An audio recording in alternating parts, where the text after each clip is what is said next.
It's podcast. There we go. And jukebox. Alright. So when we last left off, the group had entered the vault and were discovering its secrets, trying to restore power to this ancient civilization secret vault that contained various experimentations. One such experimentations was known as Project Hydra. Trying to find it. Yes, which was Project Hydra, which was using monsters and beasts and engineering them to combat the corruption.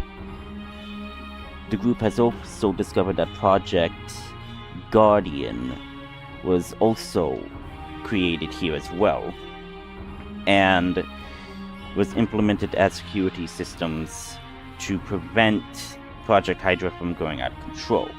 However, the team has not discovered what exactly transpired in the vault, but they did discover that some of the creatures of Project Hydra survived and had an encounter with them. They managed to restore power, and now they are planning to traverse deeper, and I do believe I did say that there were 5 levels or so, I think, of this vault. And you guys are on the main level. And you realize that most of the security drones, which is Project Guardian, are operational. However, a good amount of them are offline, or possibly corrupted. You don't know. The only viable drones that you have at your disposal at this time are currently on this level. So yeah, we are now going to take ourselves to the group, and we are going to figure out how we're going to get out of this. So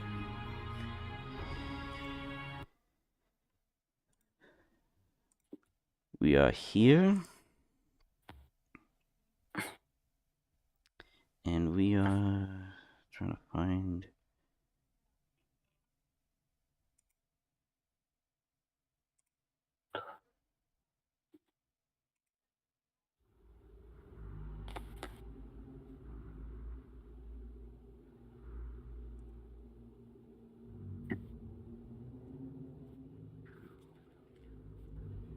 So yep. Okay. There's a quarter of oil. You have a quarter of ale or oil? I have some oil in the alchemy jug. Okay. And you're saying, last time you mentioned that the doors were being opened up. I said that the doors were being opened up as in something was banging on them. Yes. Doors something being is beaten down. beaten down, as in something is trying to get in or trying to get out. Okay. Ortiz is going to push Layla back because it's Spellcaster. Then he's going to take the alchemy jug and pour oil over here in front of the door. Okay, give me a moment. I just need to find the creature stats of what I am. Okay, where? I'm pouring the oil right over here. Okay, These right two here, squares. right here. Okay, so I did say that the hallway is, you know, like, you could see everything. It's this door that is being banged down. Yeah, so this door is the one that's being banged on, right? Yes, this door is open, as in you see through it, and you see that this door is being banged upon. Like, bang, bang.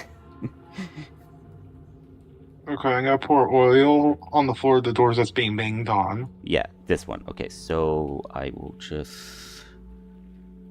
So, how big of a radius are you making the oil? Like, are you wanting to cover, like, 5 feet or 10 feet? Just enough, like, to cover the area of the door in such a way that they would go on the oil and there's a chance for them to slip on it. Okay, which would mean 5 feet. So basically, the door I would say is I would say maybe 10 feet wide, and the door is 15 feet tall. So basically 10 feet of side to side, but like how far are you wanting it to go? Like Like half, like five. my question is let me get the snap. Um like do you want it to go up here? Hang on. No snapping. Like do you want it to go from up here? Or do you want it to just be like from here to here? Yeah, So from here to here and all of that? yeah, Okay. Okay.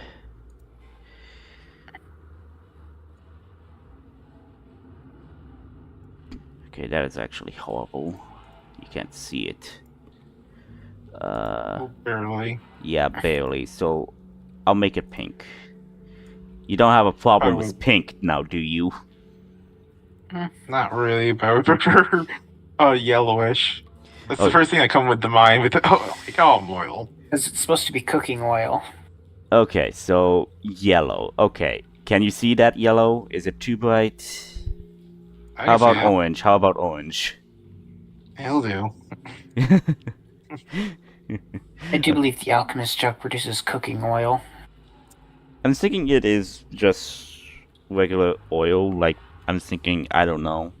But I'm thinking it's, like candle oil. It's not petroleum oil. Yeah, it's not petroleum. It's regular oil. Back in the day, like candle oil or lantern oil or something. A fat-based oil. Yeah. So you do that. Ortis, could I ask you to make a perception check for me as you get closer to this door? Ooh, okay. So the door is banging and banging, and then all of a sudden, shing, inches away from you, you see what appears to be a flaming blade of sorts that just pierced this steel door. What is this? Okay, open the door. Just open it. So you tell the caretaker to open the door. Yeah, and you create echo. Okay. Yeah, you still have your echo, so like okay. So the doors open, and basically popping out. Let me get my assets, characters. Where is Adrian right now? Probably coming in. Oh yeah. Right, I forgot you were not here. So Adrian is actually in the room. Sorry. Because I believe that you and Shala were outside in a sense, like over here, just overlooking stuff. My apologies. Okay. My deepest apologies.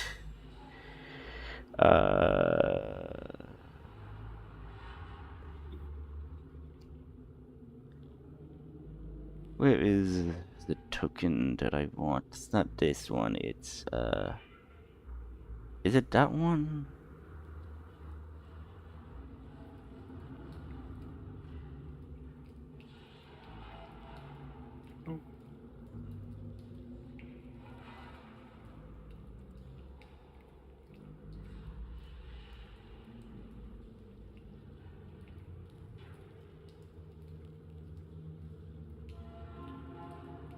Alright.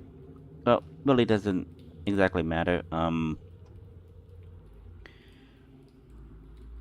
I guess in the aspects of what's happening,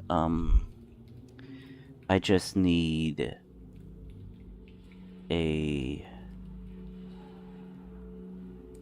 I'll get a dwarf. I'll get this one. And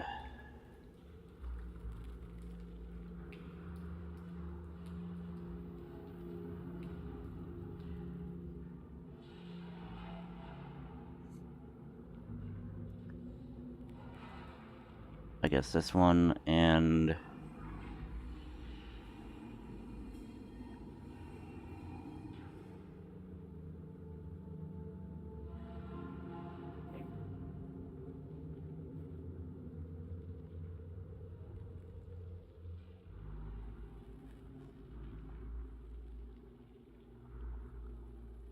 I guess this one. And I believe they are... How big are they? They're medium. They're all medium, okay. So... Ooh. Wrong one. I wanted... Okay, this guy... This guy...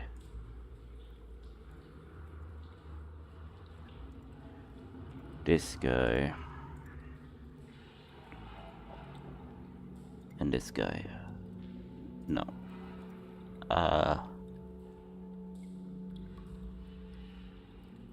Let's do...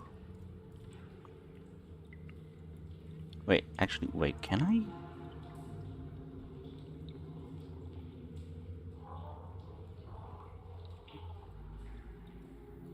Okay.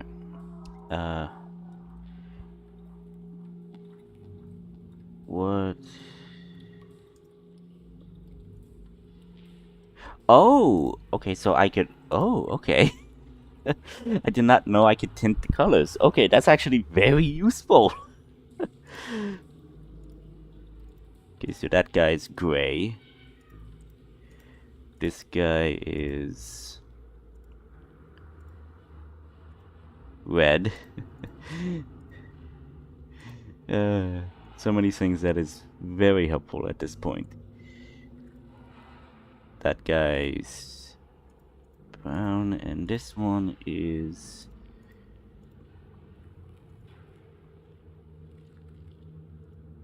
blue. Okay. So you see,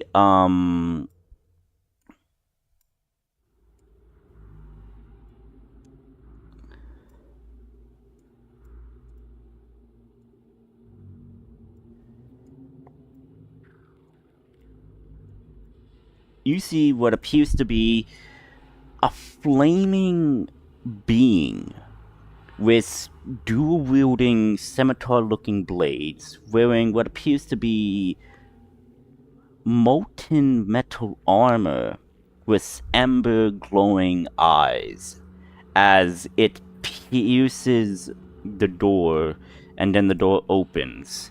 And you see next to this being a being made of rock with metal armor as well. I will look up the images for you.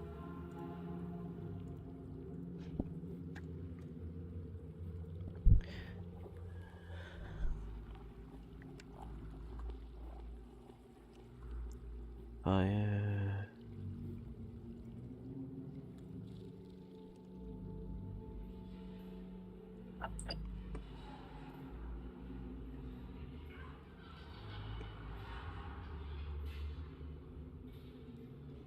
And just post that in game art. So that's the fire creature.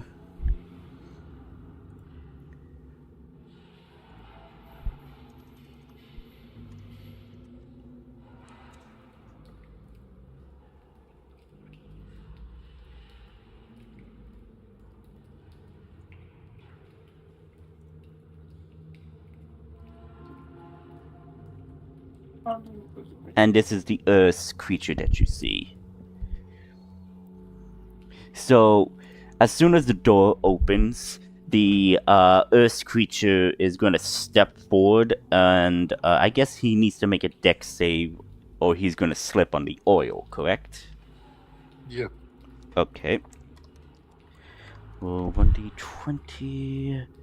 Okay.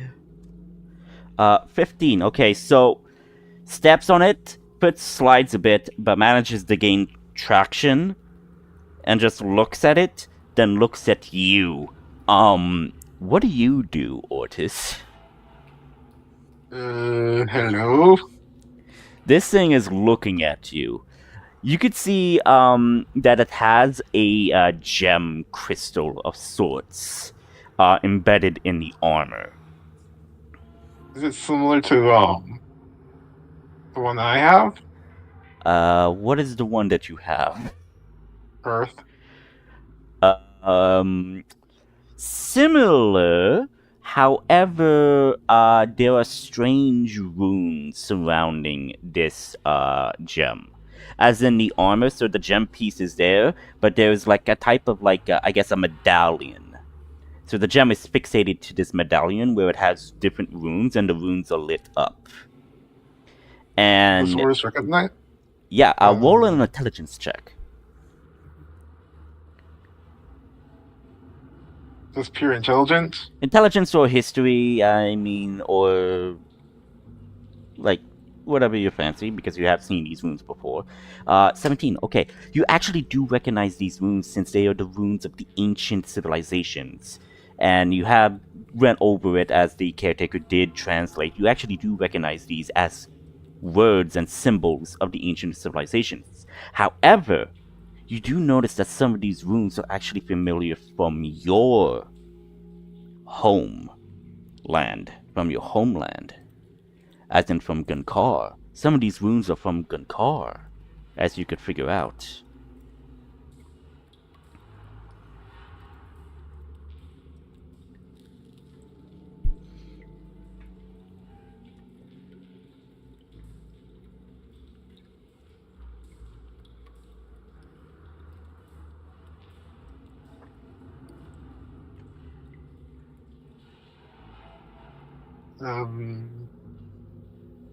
He says hi and giant. Okay.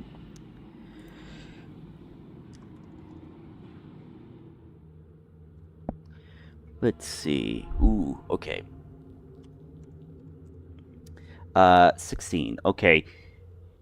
The thing, this giant stone rock being basically leans down, looks at you, and then just begins to move forward, going past you. So it's That's his echo. past the echo, so the echo just like dissipates a bit as it passes through. And it doesn't make a sound verbally. However, you do hear like I guess the burning of ember type sound vocalized coming from this fiery being. And it's going to step forward, and as it steps forward, I would say that this fat-based oil is flammable. Yes? Not really. Not really. Okay. Depends.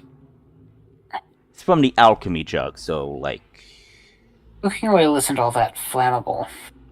yeah, it's not that flammable. But basically, this creature is not impeded by this fluid, and it just has the scimitar like blades, basically, the true blades, basically like up to your neck, so to speak, and a like scissor-like motion, basically like you move, I will cut your head off like a scissor, like cutting you with scissors and all of that.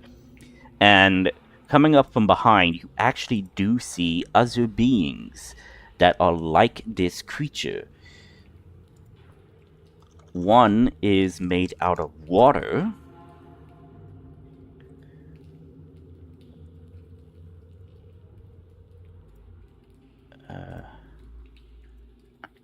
One is made out of water, while another is made out of air.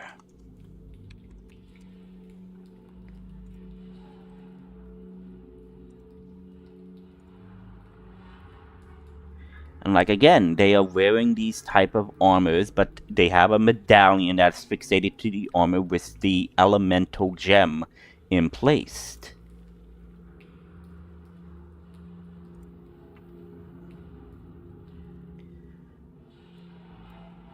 So, Adrian and I guess Nail?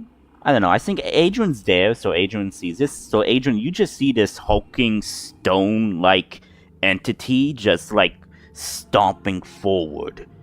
And it actually is carrying a stone rock, maul, as it's just, like, just stomping forward towards you. It didn't attack Ordis? It didn't attack. It just, like, looked at it after Ordis tried speaking to it in Giant, and just moves forward. However, the fire being has its, like, scimitars, basically, like up to Ortis's neck in a threatening manner, like, don't move type situation. But Ortis, do you resist, or do you choose to move out of there? You still have his echo. He can always switch. I mean, I'm asking. I'm giving you a chance to do something. This entity does this. Do you allow it, or do you want to just move out of there? No, he just stares it in the face. Okay, you just see fire. That's all you see. Burning fire. You feel the heat radiating from this being. And moving past, you see that this air being also moves past as well, and is basically moving forward as well. And you hear basically from a distance, Adrian, you just hear in a kind of like distorted whisper, "Why are you here?"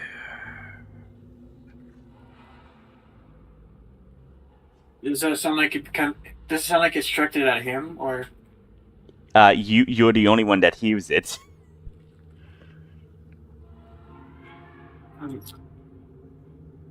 He looks around where it's coming, see where it's coming from. Make a perception check. Okay. Perception. 19. Okay. 19. Yes. So as you're perceiving, you perceive that it's coming from down the hallway in this general direction. Sorry, where? What direction? This direction, kind of like from this wind being of air. He'll point at it and cast message and say, "Are you speaking to me?" I don't know. Can this sing?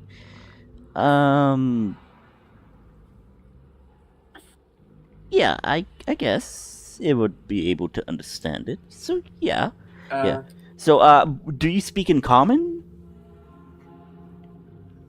Yeah. Okay. So you don't get a message back, because message is basically you send a message and then, like, as a response, the person can message you back using the spell. You don't get a message back, but you do hear the familiar whisper again. And it says, "Why are you here?"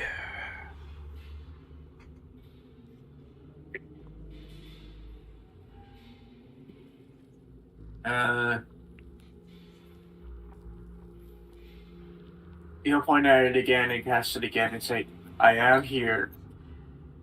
No, it says, "Why are you here?" It says "why." You didn't hear the "why" part. Sorry. Like, I'm trying to sound it ominous. Like, "Why?" Sorry. "Why are you here?" Did you get that? Yeah. Okay, good. It's been a while. Why did you become here again? Since you last get played. stuff.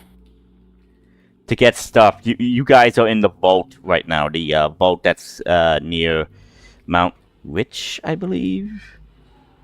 So Yeah, Well, I- I mean, You can probably Yeah, well- say that we're here to secure this facility. We're here to Yeah. loot. Yeah, you're That's here to fine, sir. loot the facility, basically. We're here to investigate this facility. Yeah, because you guys wanted to get specific things to help you because you guys were going to go into the region where Mount Rich is and basically fight up against a corrupt noble and all of that. So basically, you're here just getting supplies.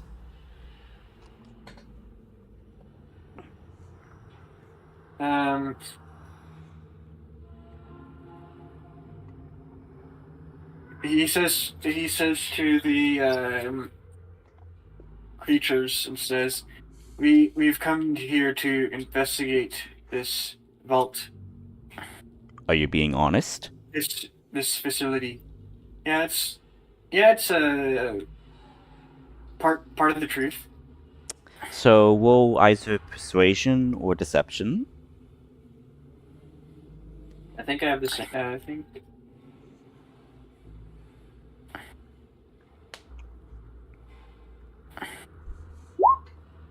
$17.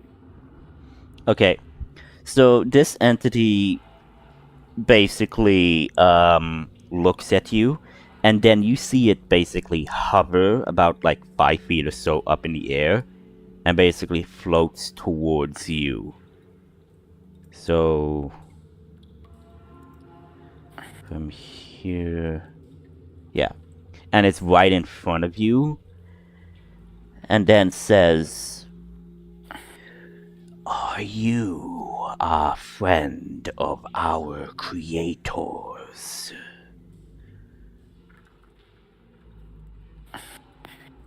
We are friends with your creators, I believe. Friend is a strong word, considering we've never met any of them and they're all dead. I'm not sure that's a good or bad thing. We're friends. Oh, with their hey, oh, Layla, I did not see you there. Yeah, I was being quiet for your part, so I came a little sooner. No, okay, that's good. That's good. So, basically, recap is you guys are here now. So you see these entities now. So, like, I guess Nail and Four Layla, elementals out of the box. four elemental beings that are wearing strange plates of armor, and on the plates of armor there is a medallion with the elemental stone, and it's surrounding in ancient runes, and these runes are the ancient civilization runes. However, Ortiz did recognize that some of these runes are origined from Gunkar.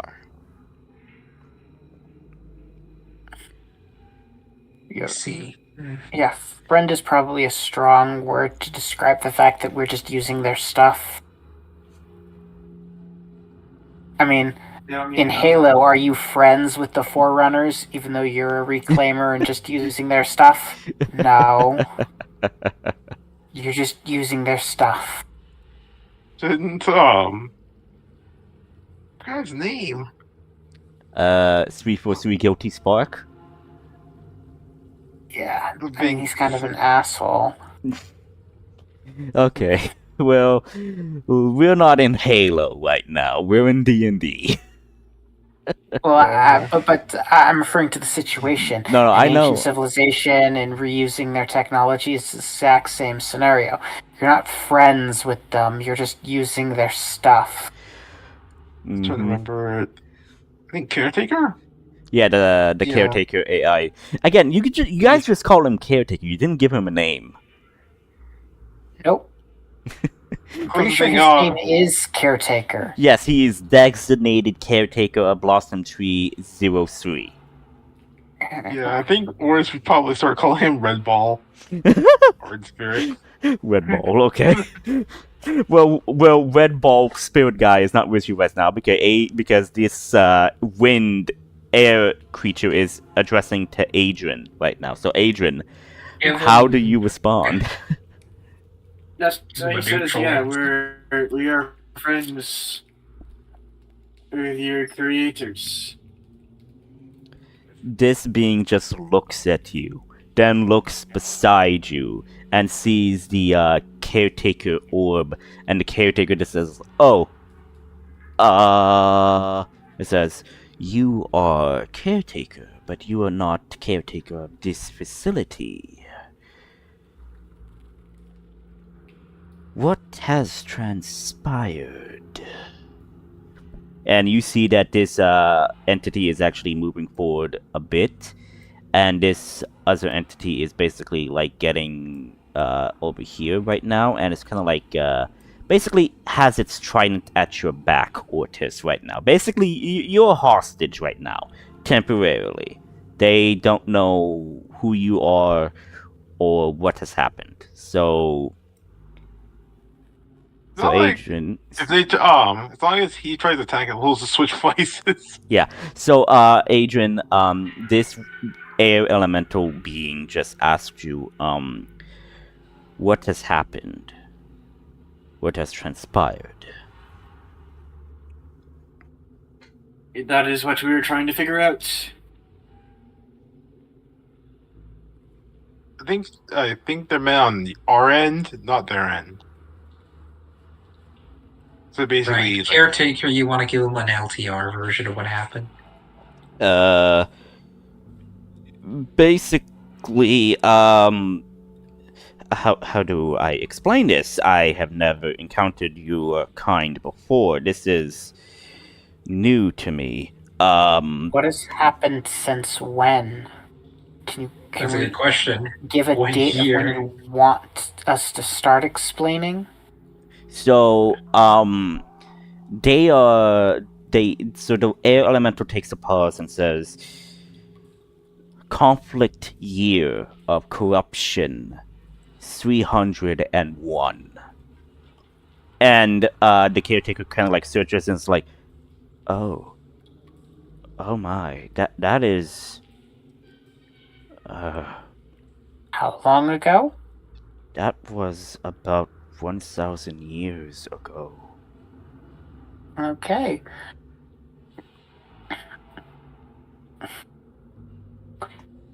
So it's been about 1,000 years.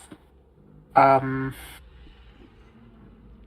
don't know how to tell you this, but the civilization you knew doesn't exist anymore. Just nope. And what of the corruption? And as the air elemental says this, the runes on the armor kind of like glow a bit, and you see that the waves of air begins to get irritated as it says this. And basically, the same thing happens to this earth elemental, as well as to the fire and the water elemental. Like as they hear this, like the material of their elements basically kind of like react to it, kind of like a visible disgust of the word corruption. The dude went returning. Yeah, we've got some good news and we've got some bad news about that. The good news is the act that destroyed the ancient civilization, destroyed the corruption. The bad news is it's coming back. So the elemental basically now gets close to you. Well, actually no, but responds and says, so our creators are no more then. The only thing that remains are the relics and puppets of our creators. And the caretaker basically visibly steps back a bit, virtually, but as this creature eyes him. Basically. We were awakened by some form of failsafe. I do not know. How long ago? We were... how should we say? And basically raises the hand where this air elemental has its flail and says, we were conscripted. wrenched from our domain and placed in these, as you see it grasp the armor, these cages. Physical bodies can seem like cages sometimes. And the elemental basically gets right in front of you, Nail, and says, "You do not know what cage we are in. We do have not any memories. The only thing we remember is serving our creators. We were used for weaponry. We were used as expendable muscle to fight off an evil that was not our evil to fight. Now..." You say that as if the evil cares. To my understanding, this corruption wants to spread everywhere and to everything, including to where you're from. So this creature looks at you, pauses for a moment as you say this. "Yes, but it is impossible for it to travel between dimensions and realities." It is impossible for it to do that alone. It is not alone. Have you ever heard of a being called the Mother of Demons? Oh, we don't know if the demons or mother are working together. We don't know if the demons or corruption are working together. Do we? Kinda, I mean- yeah, there's a supposed real link, but you don't know much than that. We don't know if Mother's working with them, but we know the people working with Mother are working with the corruption. Exactly. They could be using Mother just as they're using the corrupt. Well, the corruption could be using the ones who are using Mother. But I'm pretty sure the Mother of Demons knows how to travel between realities. Which is what I'm getting at. Yeah, that's probably it. In your interpretation, yes. As I said, do you know the name the Mother of Demons? So, the creature then eyes you and says, "We heard tales of this, yes. In fact, we were supposed to fight her at some point. But something happened in this prison. And something got out. I do not know what. But as far as I am concerned, we do not serve you." No. And as it serve says this, it basically moves around you and basically makes a hand gesture, and the other elementals begin to follow.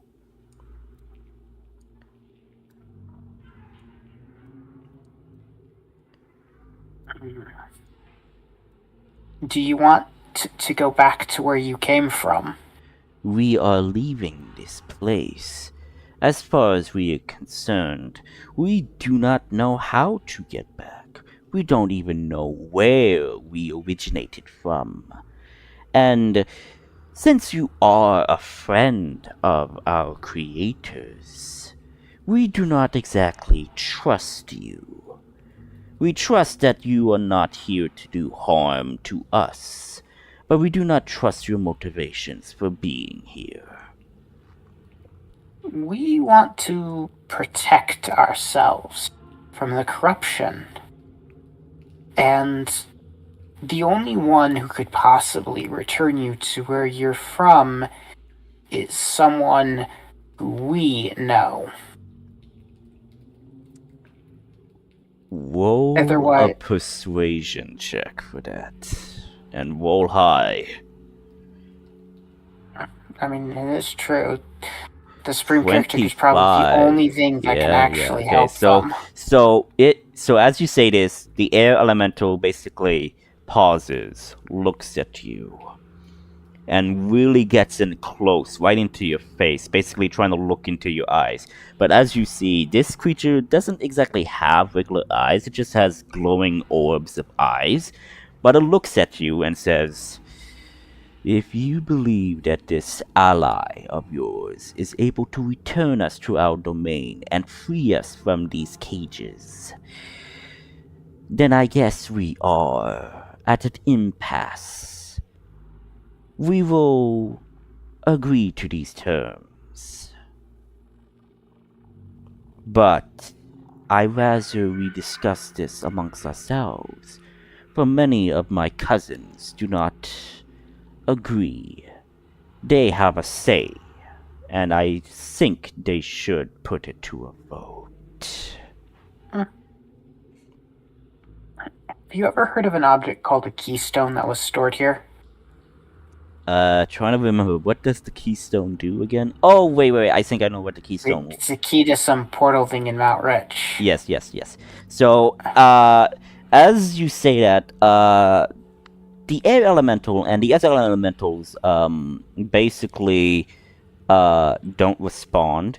Like, they don't even move. Like, they stop moving, like in the sense of, like, the passive movement, like the passive movement of like breathing in and out and all of that, like they stop moving as you say that. And they then like come back and say, "I apologize, but we do not know anything about this object." Okay, well, we'll just have to find it the good old-fashioned way then. So, you guys do have access to the drones, the Guardian drones. So they are at your disposal. So I believe I did say that you had about maybe, I think, 30? I say you have about 30 drones with you at this point. And now, since you kind of like semi-befriended these elementals, you could ask them to help you, but you do need to convince them. Like you convince them that, hey, you might be able to help, but you need to convince them to help you clear the vault, because right now they have no interest in being here. So I guess orders will be like, so what do you guys plan to do after this whole thing? Are you guys planning to go outside and just go all wander off? that was our plan. We are free. We get to do what we want. Sort of, depending where you go, I guess. I mean, you're as free as your ability to not harm the locals. Well, more like it, depending on the situation. I mean, you guys seem to be very powerful, so you guys being able to defend yourself seems okay, but social stuff or having your own places might do it. And certain peoples might not care about your existence. As I said, they're as free as they are able to not offend the locals. Unless they want to get harassed every 5 steps they take outside. I'm just reminding of the whole Critical Role Doty situation.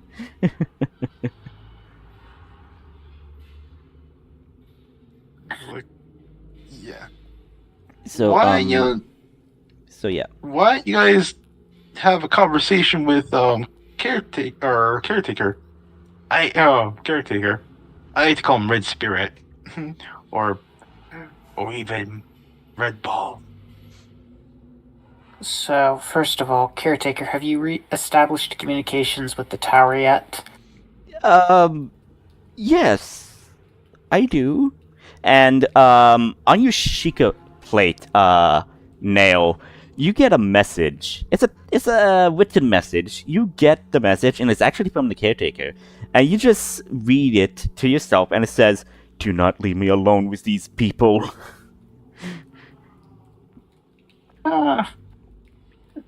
I'm gonna type out There are worse things to be left alone with.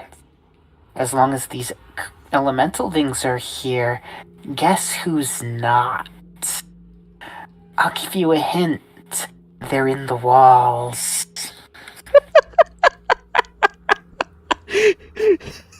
So this caretaker doesn't respond. There's like the whole like bouncing dots and whatnot, and just says, "You know, for an intelligent individual, you are quite frightening." And then gets the connection up and running. So do you want to contact the Supreme Caretaker right now, or? I want to send a message to the Supreme Caretaker asking if they know any way to separate the elemental things from their physical form and return them back to the way they came.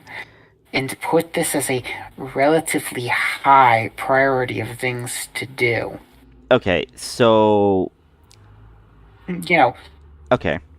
I insinuated that the Supreme Caretaker could help, so let's see if they can actually help. Okay, so the Supreme Caretaker receives the message. And then, okay, so is this a written message, like a text message? Yeah, I sent this as a written message. Okay, so you do get a message back and saying, are these creatures part of Project Hydra? Are they? Okay, so Project Hydra was basically using monsters and beasts. So basically, these elementals are considered monsters and beasts. Okay, so they are part of Project Hydra. So you can, yes. Alright. It says, I will see what I will learn about the project. However, some of the files are corrupted, and some are actually deleted. I will see what I could learn, but ultimately they may have to remain as they are for the time being, until I could free them. The time being is not an issue. The issue is if it's at all possible. And it says, possibility 70%. Okay, and next I want to send a bunch of the Guardians into this room so they can protect the power core. Ooh. Okay, it says, And like the automaton ones, not these guys. Oh, okay, you want to send the robot, the Project Guardian. Okay, sure. Yes. Sure. Just like 5 or 6 of them into this room to protect it. Okay, let me just find what I need to find. Because this seems like the first place those Wendigo creatures will attack if they ever get the nerve. Yes, that is true. I think I had them under sci-fi. Yeah, 3 sci-fi tokens. Okay. I do believe they were as these guys. Okay. So that.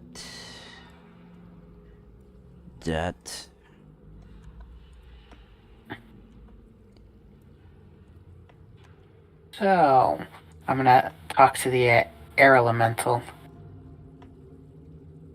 I know you've been in this place for a long time,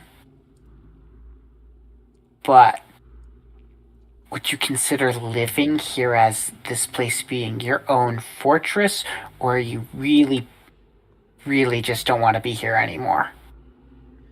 So, the air elemental looks at you and says, "This place has held us prisoner. If you go beyond the door which we originated from, you will understand why we detest this place, and why possibly these creatures that you encountered may also detest this as well." Oh, I can imagine the horrible place this was. I've seen some of the handiwork of your creators. They were desperate people, and desperate people tend to ignore their morals. Well, actually, my sister's outside. You guys can have a long conversation with her. She's a druid, so... You guys can probably have some very Sister. This is the familiar term of blood relative that is not apparent. Yes. Very well. I was just wondering, because I don't know if we can take everything of value from this place, and the ones who wish to spread corruption want something in here. Also, there's some elves who wanted to break into this place. Those are the Well, people I'm talking about. Well, they were led by an elf. Doesn't mean that all of them were elves. Oh, okay. There's people going here. I just want to let you know. So if you guys want to just go your own way, so be it. Actually, if they'd like, they could come to the tower with us once we ransack this place for all it's worth, and then break everything if. Are you saying this out of character or in character? In character. They can come to the tower with us once we've taken everything from this place. And once we've taken everything of value from this place, if they want to burn it to the ground, so be it.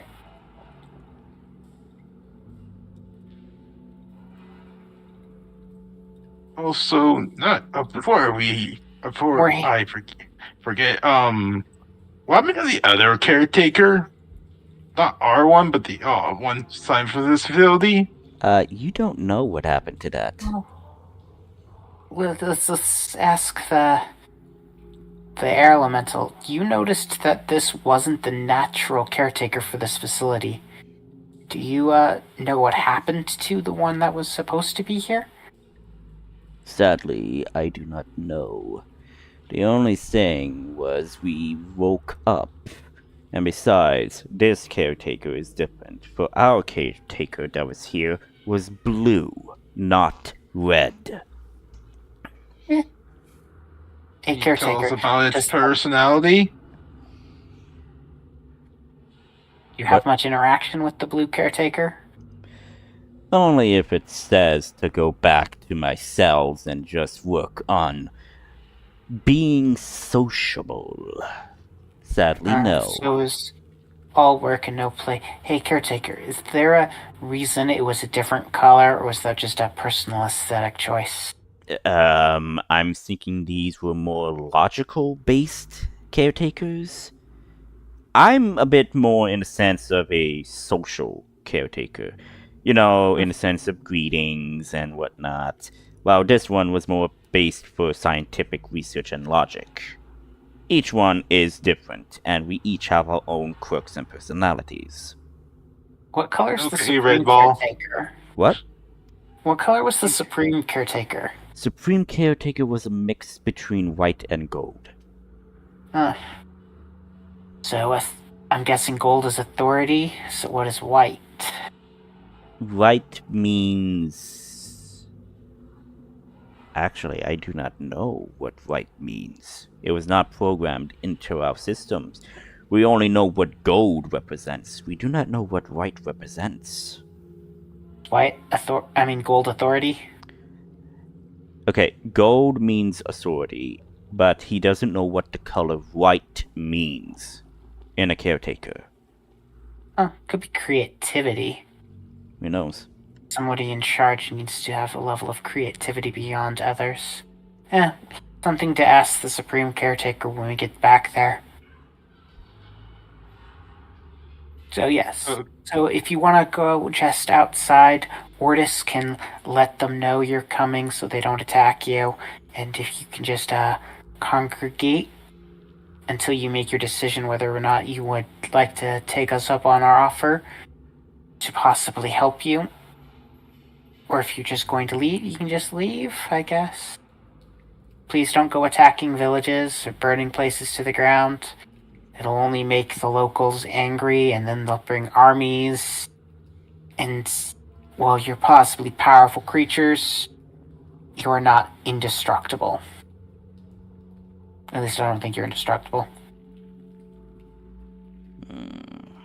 You speak with wisdom. Just like the caretaker. Fine.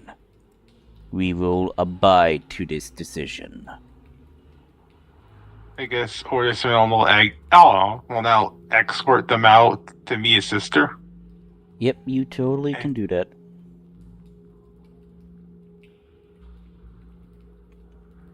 That's covered. Okay. So, how many of these things are going to actually be leaving? Is it just the 4 of them, or are there dozens? You only know of the 4. You don't know if anyone else are there. You need to investigate further. Maybe this is the only site where they originated. You don't know. Oh, I thought there were, like, more of them in the facility than just these 4. You don't know. These are the only 4 that you see. Okay.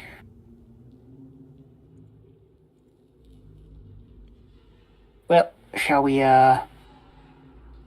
proceed down this random corridor and see what's down here? Okay, just be careful about the oil. That's why I said this random corridor. We'll have to deal with the oil in a moment. Unless somebody has a rag.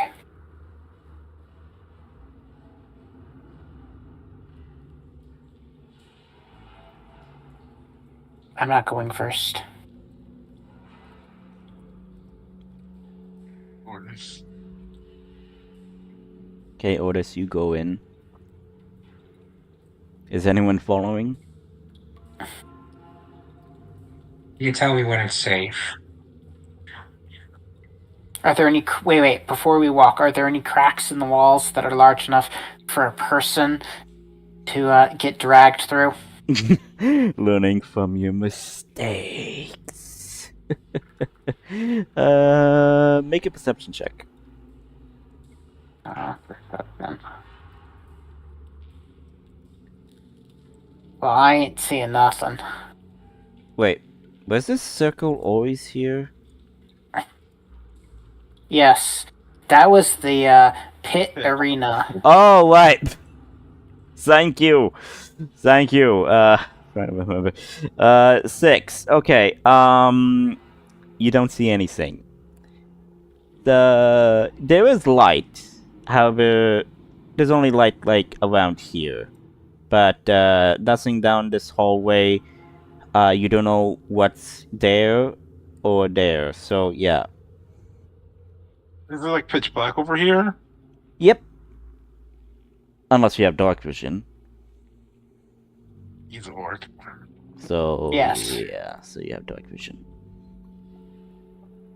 So you do see that there is something there.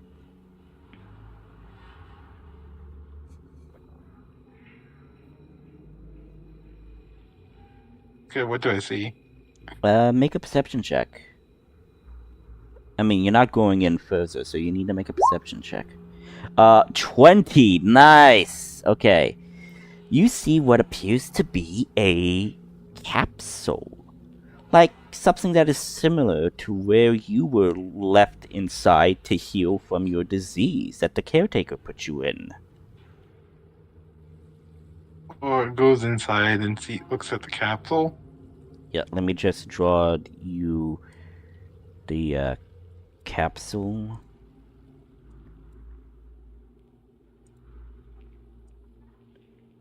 It's like way in the back over here. And change it to... Actually, I could... You can also fill it in. Yeah. Map. So yeah. So you see a capsule and you do see that there's a figure inside.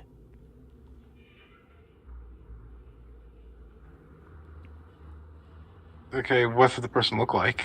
You see a feminine body. You notice that they are wearing strange attire. You don't recognize this, but it's kind of like an ancient togan design of Roman style clothing. Okay. Pick a slate. Caretaker. Yes. What's capsule? Who is capsule? Why is capsule? Okay, so you do see on the capsule, you do see a name called Specimen 19. Is she infected or being cured? So do you ask the caretaker for information? Yes. Okay, so caretaker pops up and says, let's see, specimen... Wait, actually, Name- Ortis, aren't you, like, escorting the elementals to meet your sister? Yeah, and he came back. How long? Oh, yeah. okay, so, okay. Yeah, No, like how long would that? How long would it take to do a whole? How long would it take for him to get there? Introduce him to his sister. I don't know, like 5 minutes. 5 minutes walk there. These are people that don't try to kill them. Turn around, walk back in. like, just leave your sister there with emotional whiplash. Like, who are they? Why do I need to watch them? That's what you're here to find out. Make friends. Okay. So, the caretaker, then says, interesting. It seems that this is a mythological creature, just like, all other creatures, like hellhounds, hydras. Huh. The only thing that it says was it was found in the, Torin region. Well, I'm gonna check that. Actually, scratch that, since you gave me an updated map on names. They were from the Yarin territory of your continents. So, Wordis, any mythological creatures from where you're from that look like that?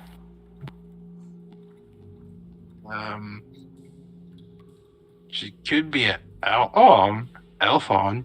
She doesn't look like our version of a dwarf.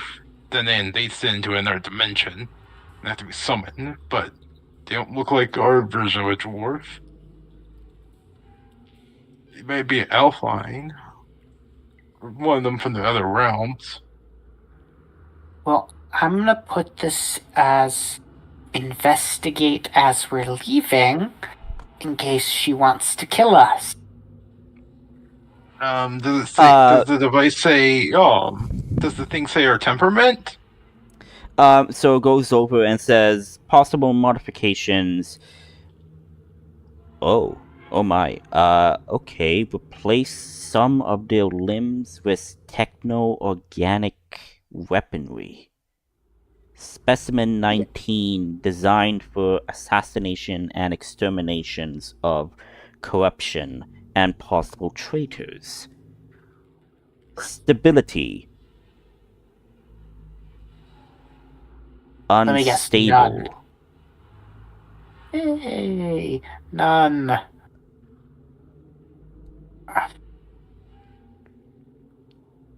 Okay, can we revive it? Do not revive it, just answer if we can. Specimen 19 is locked in a stasis. Basically, she is asleep. Unless something were to go wrong, then she would wake up. And we do not know what exactly she will do. Which is why I'm asking if we can wake her, as in purposefully. Purposely, yes. I got an idea. Wait, before that, does Ordis know that Nail is a dreamwalker or something equivalent to that?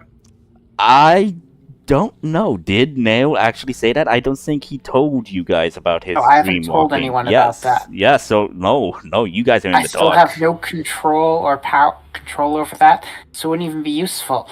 Is the subject conscious enough for mental interactions? You could try.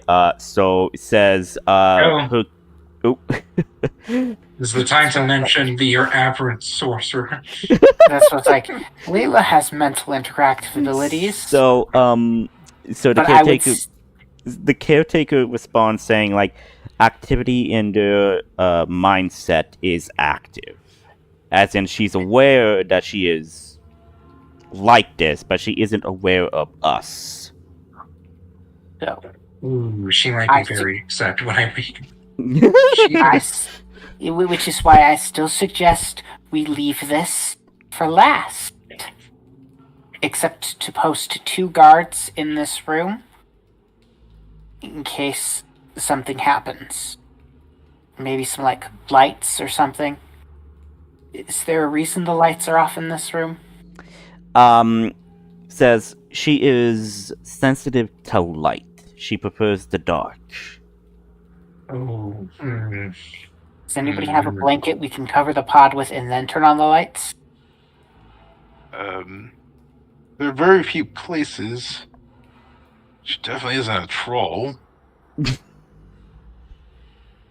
So you only see her as a humanoid, feminine individual with type of cybernetics that may have been added to her.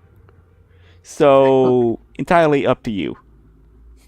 He might be. He's using Are troll. you as able to a read her filter. vitals?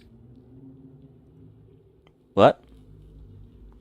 Are you able to read her vitals? Yeah. Like, The caretaker said like she's in a stasis. She's basically in a sleep, and her brainwaves are still active. She is aware that she is in stasis, but she isn't aware of what is outside of the pod.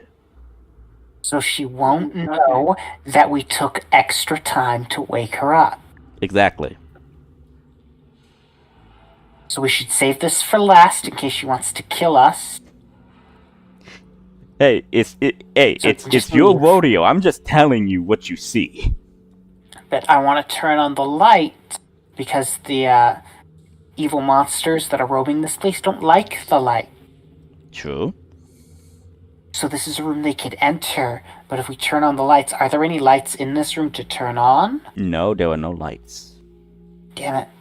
Why aren't there lights? I know she didn't like the light, but you just turn them off. So there is light, but it's mostly on the walls. But it's heavily encrypted. Like there is a console. Light a torch. Yeah. Light a torch for a little bit. You could light a torch and then come back to try to fix the lights here because the lights were basically purposely slashed. In this room too? Yes, in this room too. However, you do not know if there are cracks in the wall, so you could light a torch and basically see if you could find any cracks.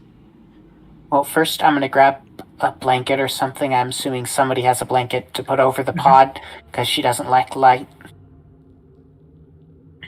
Her eyes are closed, by the way. Her eyes are closed. It's just... That doesn't mean anything. She might get uncomfortable, and we shouldn't let people be uncomfortable that could try to kill us. I love that you're being might a have a- gentleman about this. I love this. She I am might have a trying skin not condition. Who knows? To die. Gentlemen, being a gentleman has nothing to do with this. The assassin killbot is just let's not disturb as much as possible. So I'm going to put a blanket over her and then use prestidigitation to light a torch. Okay. The room is lit now, as in you could see. Are there any cracks in the walls that are large? Make a perception check. Somebody else do that because I'm terrible at it. Sure. I'm helping you. 20. No cracks in the walls. It seems that this room was heavily reinforced. Okay, I feel like at least one guard stationed in here in case they try to do anything. And I would say, no, I'm not going to do that. I'm not going to do that. There's nothing odd in this room except for the capsule, so that's one room covered. The other side of the hallway. Onward! Lead the way, You wanna Adrian. Lead the way this time. Yes, Adrian, you are in front. Lead the way.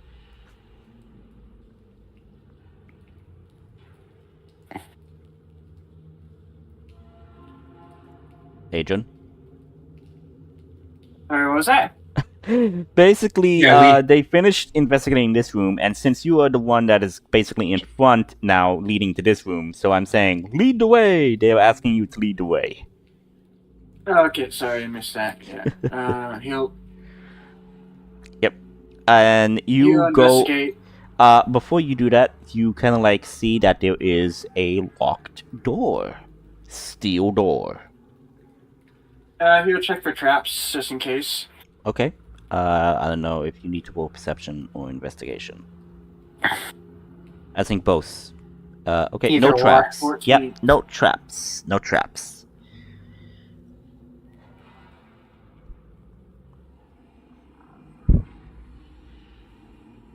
Okay, I don't think he has a... Adrian doesn't know how to use lockpicking tools, so... Use your Seeker Slate. Just tell it to open the door. Sure, yeah, you'll just do that then. Okay, so the caretaker then says, okay, I will open up specimens 19 room. That's odd. Why wouldn't she need a room? Huh. And the door Sleep in. unlocks. Yes, and as the door unlocks, Adrian, you were the first one to see this, and let me just check. Your passive perception is...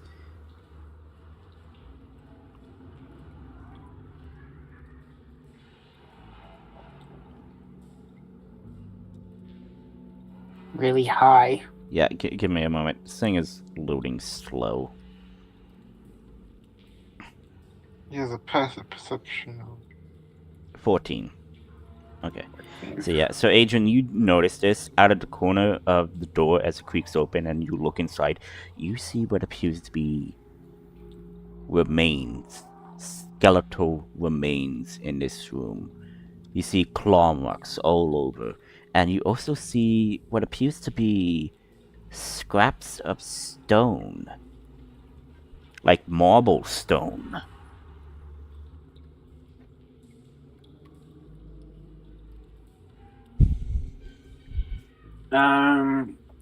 Do any of the skeletons have claws? No, they seem to be humanoid. what's going on in there. Do you need me to send me in there, Adrian? Yeah, send your echo in there just in case. Okay, can you see into the room a little bit? Yeah, you can totally see it. And you're looking through your echo's eyes? Yeah. Okay. You do see skeletal remains. A big romping of skeletal remains. I would say maybe 10, maybe 15. And you do see what appears to be about 20 marble figures in these rooms. Marble stone figures. And What as do you're... What? What do these marble statues look like? I was about to get to that. Okay. As you perceive, you do see what appears to be an intact marble statue of an outstretched arm individual screaming, eyes wide, in fear. You see another one that has missing an arm and their legs are crumpled into stone. And it's kind of like curled up in the armadillo defense position. You then see... Figured out what subject 19 is. Yeah. Yeah. Well, I've narrowed it down. And... She could be a basilisk, a gorgon. And Medusa. as your echo perceives, Actress. more and more into the room, you actually do see what appears to be a crack in the wall. Would Adrian know about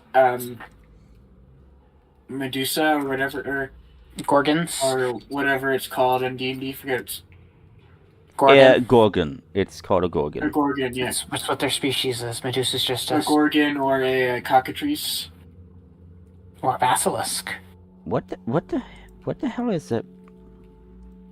Okay, so I if don't a know what snake- I don't know what a cockatrice is. You caught me off guard on that one. So when a snake incubates a chicken egg, a creature that looks like a chicken emerges, but has the same abilities that a basilisk has. That's a cockatrice. Okay. It typically Evil has chicken. the tail. Yes, its gaze so where a basilisk gaze petrifies, a cockatrice breath petrifies. Oh, so basically like a petrifying dragon type creature, in a sense. Yes, with its except breath. it's a giant chicken. There's also a metal ball that does it. Yeah, well, petrification is just Actually, really wait, cool did stuff. I introduce the goose or the geese that was hostile towards you guys? Yeah. No, maybe. No. Yeah, sure. I did. So Ortis, through your echo's eyes, you do see that through this crack, something does shift. Something is moving inside.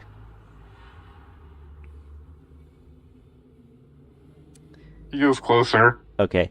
As you move closer, you then hear a as something falls out, lands into the pile of bones, scatters the bones, and you see this creature basically roughs its body, and you see a goose. Or is this And oh. you recognize this as the same goose as before. So this is your home?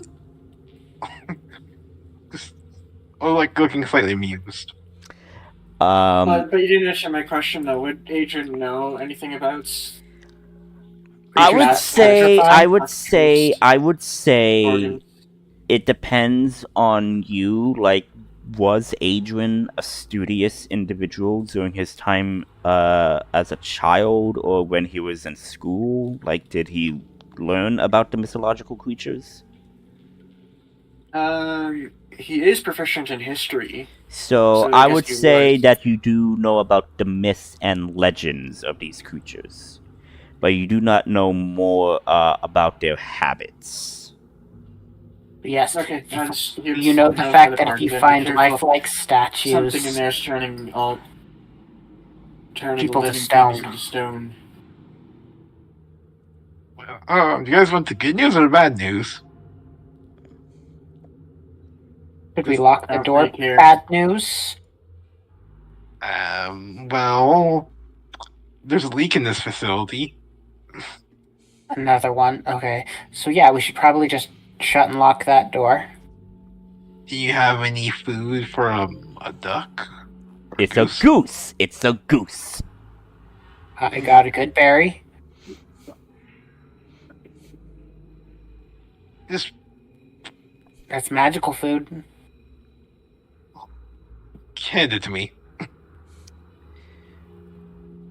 What if you. the goose is what's turning everything to stone?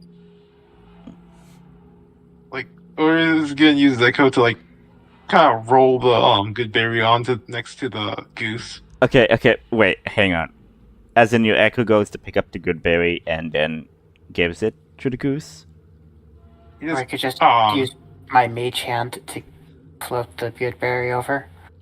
Well, I was gonna say Oris grabs the good berry from Nail and just rolls it, similar to how Oh, echo can. okay. Act, As in you say- roll it close to your echo, basically. Okay, thank you. It's more like it's more like I use the echo to kind of teleport the berry into the room, kind of rolling it. Okay. I don't think that's how the echo works. Yeah. If I can shoot for the echo, If I can shoot for the echo, then I can probably throw something through it. I'm just going to mage hand the good berry into the room. It has a long enough reach because it's super powerful. Mm-hmm. It's just gonna float. And it's gonna be invisible while it does it, so it's just gonna have a random berry floating around. Alright. You hear the sound of the goose quacking, like quack, quack, quack. Gooses honk. They don't Honk, quack. honk, honk. Well, you know what I mean. Honk. I can't do a goose. I can't do a goose. The goose game. So yeah, it makes a goose sound. What does the goose say? And do you hand the good berry over? Yes. Okay. Yes. As you do that, it immediately eats the good berry. And then looks at the open door and is gonna waddle over there. So should we shut the door before it answers, or should we just allow it to waddle on through? I am the only one with animal handling. Do you guys have animal handling? Which you failed horribly at last time you encountered this goose. Does anyone want to help me with animal handling? No, when did you last time encountered this goose? I think I don't have animal handling. I think this was like before you joined. I don't know. It was, on the way. You guys did encounter this goose. You encountered this goose with when you first found the dragon egg. So do you want me to Yes, you deal did. with this goose in a nice way? Did you want to be nice to this goose, or do you not care about the goose? Or is just trying to be nice this time around? Again. Do you want to try to tame a goose? Yes. Fine. So the borrowed knowledge, I'm going to use that. First time you're using it. Nice. Actually, I think this is the second time I'm using it. Get animal handling. Give me a second. I need to... Because I do believe that this is one of the skills of the dream walking thing that I gave you. Yep, it's like the only thing I currently know how to do. Animal handling. Okay. Customize. Proficient. Bell. And I'm going to... And is somebody going to help me with this so I can get an advantage? Yes, Origin's helping you. Plus I got food. And...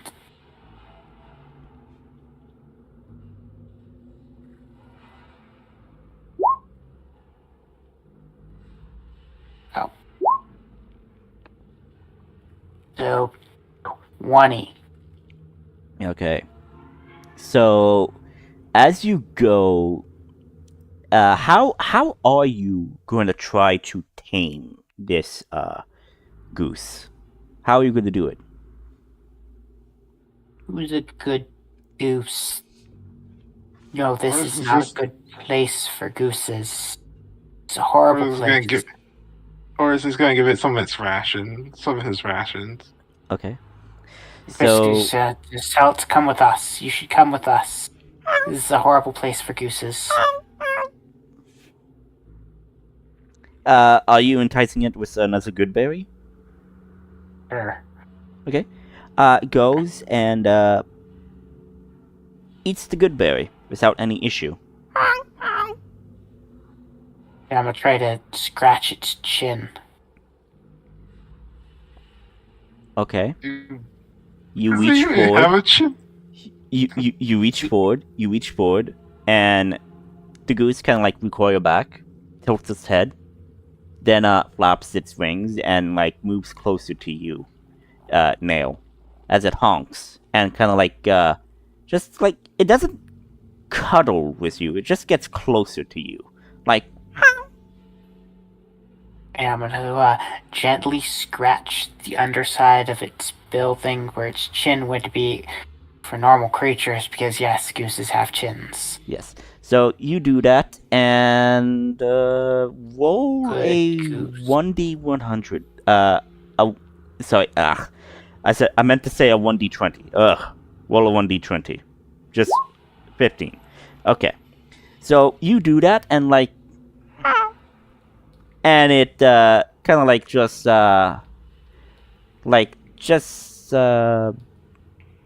it's happy. You could tell that it's very happy right now. And then looks up at you expectingly. I'm gonna give it a third good berry. Is this what you want?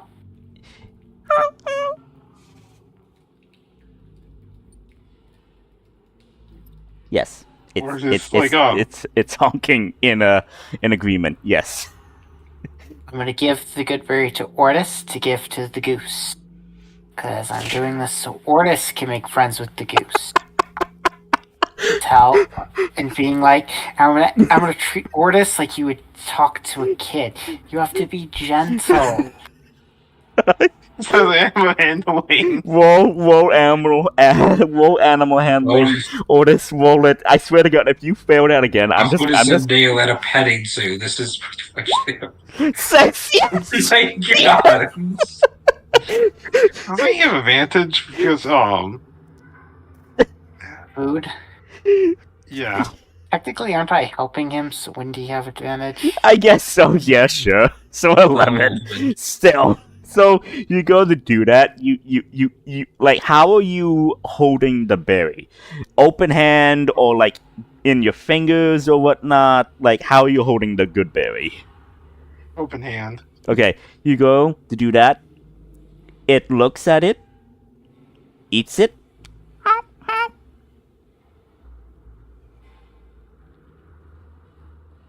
But no, yeah, that's it. It just eats the good berry.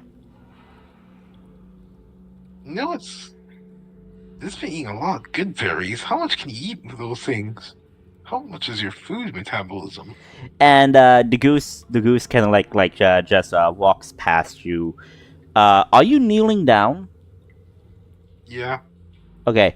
Kind of like goes near your boot and whatnot. Basically goes near you to get closer to you. Looks up at you and just honks. And question: are you wearing boots? Probably. He's wearing like full plate mail. Okay. Full. Okay. You just hear a sound, like a spurt sound.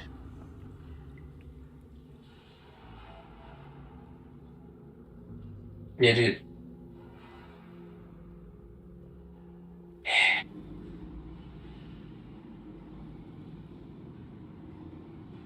What? Must we ask what the duck did? I mean, what the goose did. I mean, really has. do you guys check? Do you check the boots? Is it on him? Is like, did the bean go? Oh, because probably has to go near him. Do you check? Do you check your boots? Ortis? Their boots, they're washable. They're washable. It just pooped on them. Do you check, Ortis? Yes, he checks. Okay, you see what appears to be white and bluish bird poop on your boot as this goose kind of like looks up at you, flaunts its like wings, and then just waddles away and goes down the corridor over here, away from you. Well, the lesson of the day that most people know: gooses are incredible jackasses. I just love that Ortis has the natural animal handling, and this goose is just being a dick towards him. I love this. To be fair, that's just how geese normally act. Yes, but you don't know much about this goose. Okay. So we're still leaving the scary lady in her tank. Yes, Yeah, and one of these I'm going robot to guards stand guard. Yes, and over the I'm tank. also going to presume that you guys are also going to close the door here and lock it, right? Yes. Okay, good. I'm gonna beckon the goose into the main atrium. Okay, how many guards do you want to watch over the capsule? Sorry, I forgot I was muted. But before we lock and close the door, Adrian would just want to check if there's any like valuables in that room from the doorway. Make a perception or investigation check.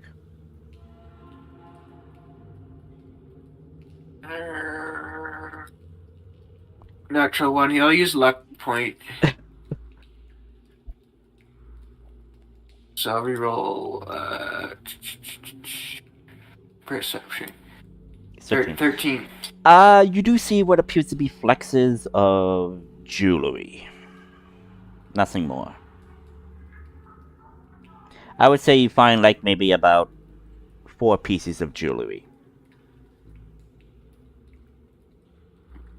What if Adrian will talk to the party? What if there's something important, useful in there? We can grab it when we leave. Hey, can you scan this thing to see what it's been eating lately? Besides the good berries? Looks at his boot. You want the caretaker to scan your boot? Yeah, it's boot. He's trying to figure out what it's been eating lately. Okay. Caretaker looks and says, okay, there is good berry in this, but also meat. What kind of meat? Fish? You get a message on your Sheikah plate, Ortis. Or is this thing is over there? Like, that's the thing he slotted in. Oh. So it's just... so this is like, one of those kind of email, Okay. rates is like... Oh. I assumed you took it out. I assumed. Oris doesn't know he still needs to have it in for him to go in. No, I presume that, like, once you upload it, he has access to it until, like, he decides to remove himself.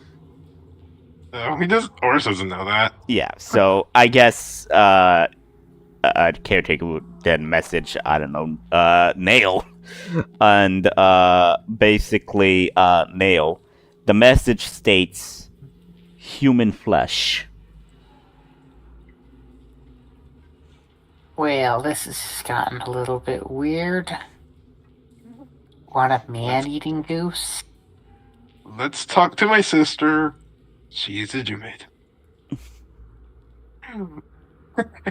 Another 5 minutes later. We've gone from 4 elementals to a goose. To a man-eating goose. That's true. They don't normally eat meat. Oh, wait. Well, I mean, they don't normally eat People. things bigger than bugs. Probably. Hey, sister, do you still have the ring of Dawn? Lets you talk to animals? Yes, I do. Why? Can we talk to the goose? And, as you gesture to the goose, your sister then, like, ah!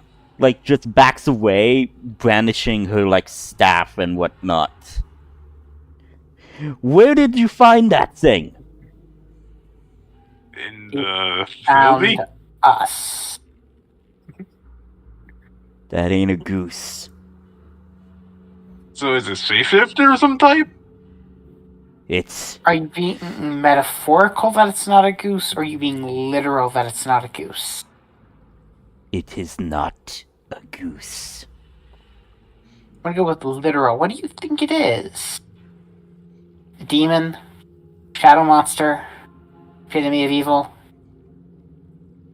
So, the goose, then honks. And, basically, just goes up to Ortis's sister, trying to remember the sister's name. Give me a moment. Ortis. Gortis. And,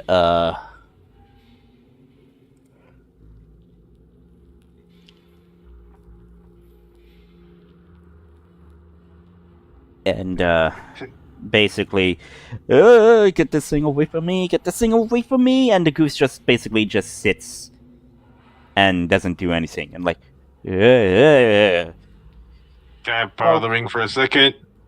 It's already eaten enough food for 3 days, so it should be good for at least an hour. An hour? What did I do if it tries to eat me? It's a goose. It's not It's alive. a goose. What is it I then? mean, as like, hand me the ring. She hands you the ring. She hands you the ring. Charlotte, does Okay. Charlotte know Dispel Magic? Yes. Well, we can always determine whether this is a goose or not, if you really want to know. Let's just talk to them, I guess, would be the appropriate term.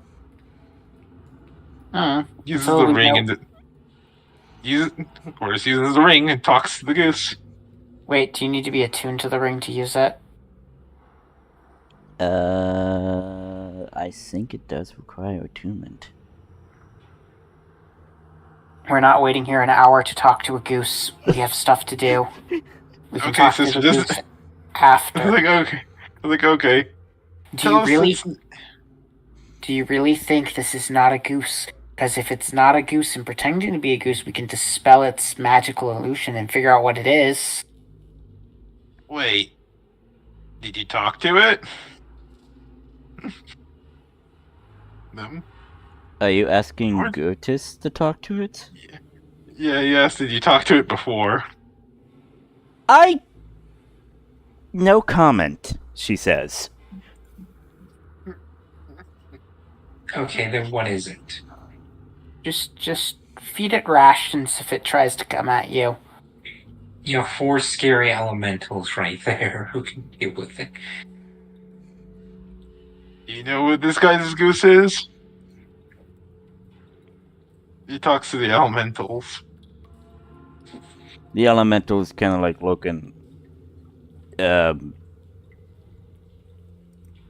We don't want to talk about this either. Okay, I'm starting to get concerned about this goose. Leave I'm it just gonna. leave it a bread trail and leave it somewhere else. It'll eventually find its way home. We have this job to do. No, we'll keep it we here. found for the a room. moment. It's like we did find its room here. So Well, we found a room it was in. It does not say that was its room. Which does bring up concerns about how this goose got in this facility without going through the front door.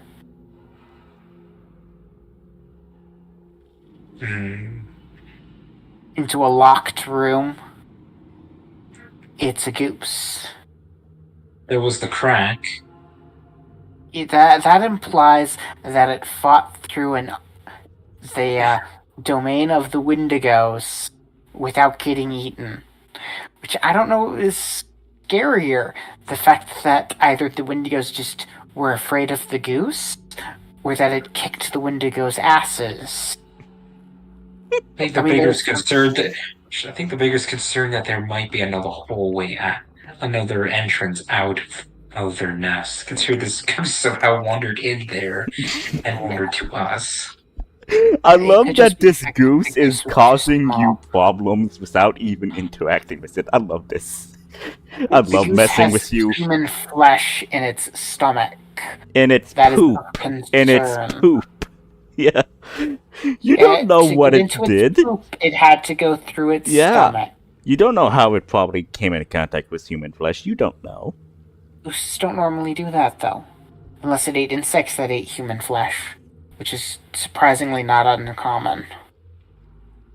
Well, let's just throw rations at it if it tries to attack you.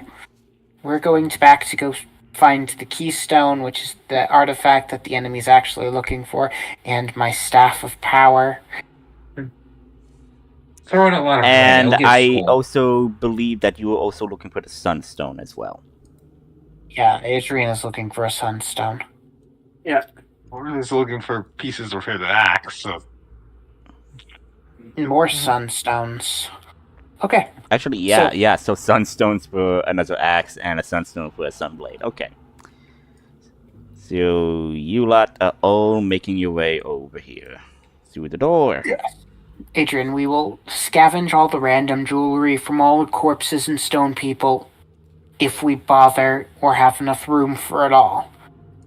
We have no idea how big this keystone is. We just know it's valuable and we need it. Under heavy lock and key.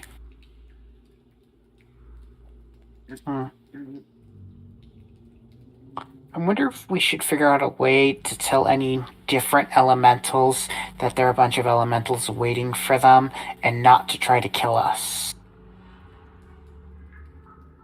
Well, they do have They do have Yaran symbols, or no, Yeah. Gotarian symbols. That'll make it so that we recognize what they are.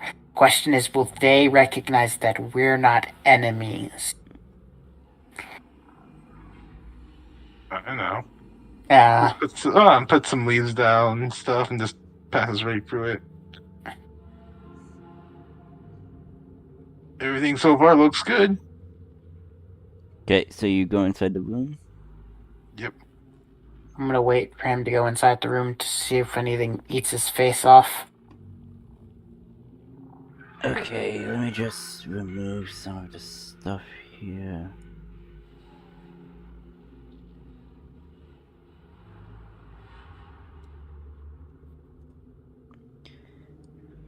So you enter a large room, and it seems to be a medical lab of sorts. A medical lab with other weaponries and whatnot.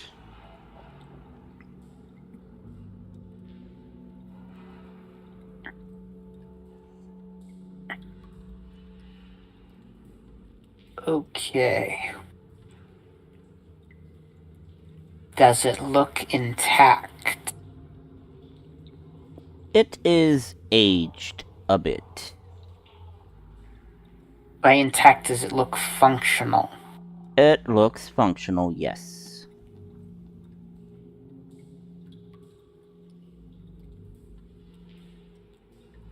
Are there any more cracks in this room?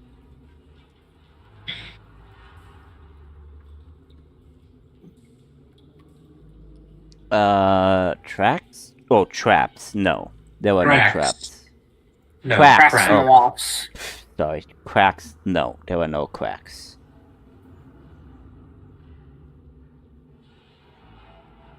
Okay, so there's just a bunch of equipment lying around?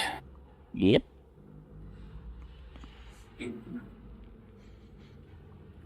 Are these doors leading to hallways, or You don't know. However, you do notice that these doors are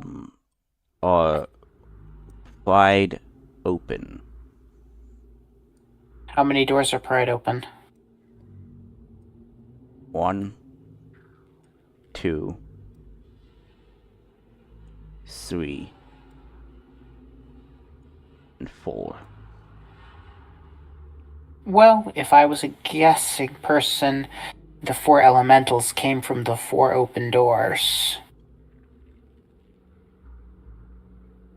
That's a good guess. So it's this door and this door that are still closed. Yep.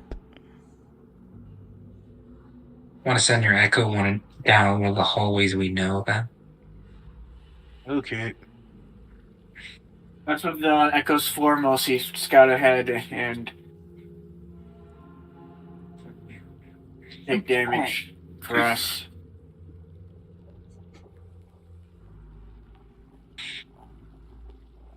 Everything so far so good. Okay, what does Orr see?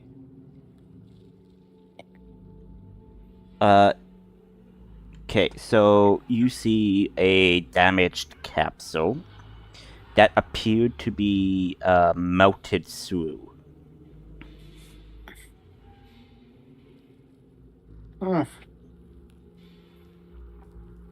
Fire elemental? Pretty much.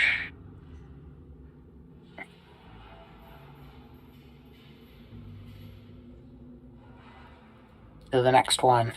And that's the only thing that's in there? It's the Yep. melted capsule? Melted capsule along with, specimen fire. It's like a specimen number and whatnot.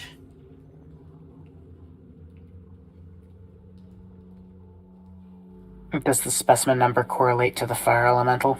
Yep. Did the outer doors have the specimen numbers on them at all, or just the capsules themselves? They also have specimen numbers as well. Yes. Okay, so what is this specimen number for? I do believe I did say that this one was also opened, yes? Yep. Specimen,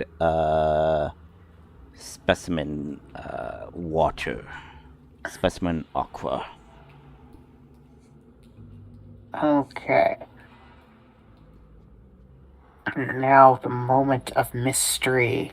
What does one of the sealed doors have as its specimen number? As you look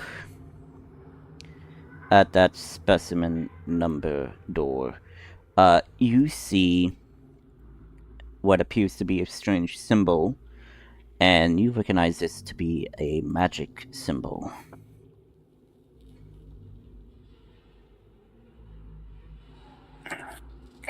Specimen magic symbol. You recognize the rune as the magic symbol for death, which is something commonly used by necromancy magic. Huh. A zombie. Okay. We got zombie door. Is this a door? It is a elevator, actually. And this? A hallway. Okay. So, do we want to investigate specimen zombie? Sure. Wait. Is the specimen container still intact? As in the door is Red- still closed, yes. The door right here is No, I mean- closed, so we don't know. He's asking if the place in there is still intact. I said, We like, don't this know. door was not breached. So long as that door was not breached, it was remain in containment. Okay. Red ball, is it safe to open up? Specimen... This is odd. Creepy magic death symbol. It's classified as a Reaper. Maybe we should just leave the door closed. Can you tell us any information about the specimen that's currently in there? Apparently, by the logs, the creators have managed to apprehend a Grim Reaper of Death. That just sounds terrible. I have no idea what you're talking about. It's Grim not like you Reaper. guys hold. It's not like you guys are able to capture a Valkyrie. The Grim Reaper of Death is the embodiment of death itself. Well, what Is if the we? thing- Well, what if he defeated? Do we think we'll be able to take his scythe or his weapon? No. Most of the time, Grim Reapers of Death's weapons are just manifestations of their existence. Just like a fire elemental's flaming sword isn't an actual flaming sword, it's just their power manifest. So no, you're not going to be able to steal its death scythe. Red ball, is it safe to go in? Containment should be still maintained, but I do not know anything else.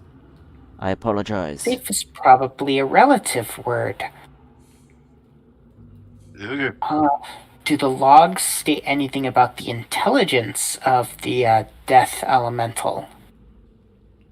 It is not a death elemental, but its intelligence is humanoid. Good enough for me. Open up. It kind of means it can be reasoned with. certain, Sir Ortus? Yes. Well, we can either open it ourselves, we can leave it for somebody else to open and use, or we can just try to kill it. Either all of those options do have a risk involved with them. Jay begins to try to open the door. Okay, the door opens. Oris enters the room. Okay, Hello. as soon as you go in, like, the doors open and the lights are kind of like flashing red. What does red mean? Bad. I do not know. It sounds bad, it looks bad. Let's just go with bad. I'm gonna call out, hello, can anyone hear me? In Yeah. every language I know. No response.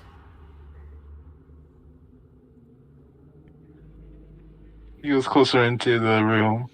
You see a capsule. What's in the capsule? You see a pale individual in what appears to be a cloak. And you see it is binded with chains. Another thing to investigate later. Is it conscious? Caretaker says, I do not know. It doesn't seem to be conscious. I don't know, Sir Ortis. I guess Oris will just say hi. Do you think... So, you say hi to the capsule. Yeah. Nothing happens. Wonder Let's if he's leave it. Denizen of Helheim. Turns around, starts leaving. I would And not turn as around you to leave, it. you do not see or notice this, but the eyes open. I'm gonna. Well, I was gonna do this anyways. Nail, you So don't know what happened. You do not know what is happening. Yeah. You are not aware of what's happening. Not even Ortis. I'm gonna yell back to it. Well, we'll be back for whatever's in there later, probably. Have fun.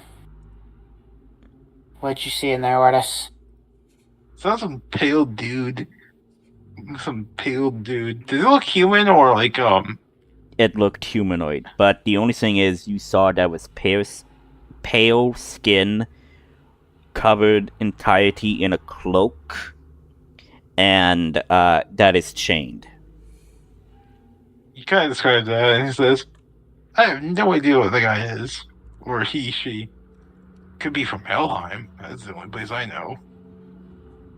But let's close the door. Oris closes the door. Okay, door is closed. You hear a psh as the door closes. Okay. Another thing to check for later. Okay. Now we have either an elevator or the hallway. Is the elevator working? The caretaker chimes in and says, yes, elevator is working. Okay, I'm at the hallway. It's just going inside the hallway. Okay, as you go inside the hallway, you see that the hallway up ahead is collapsed. Elevator it is.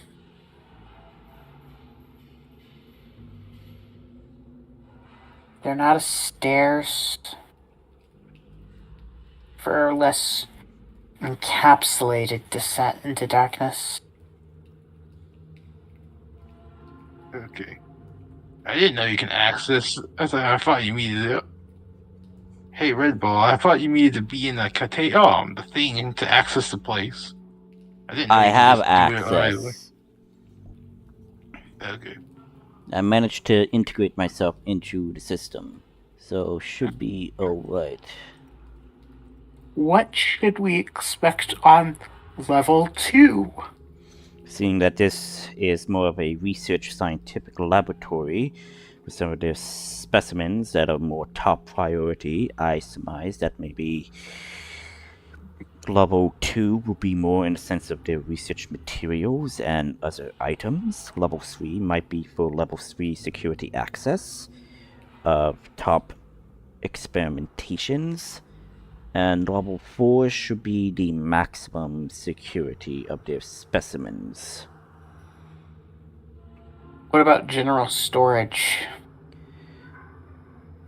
General storage should be located on level 2, I believe.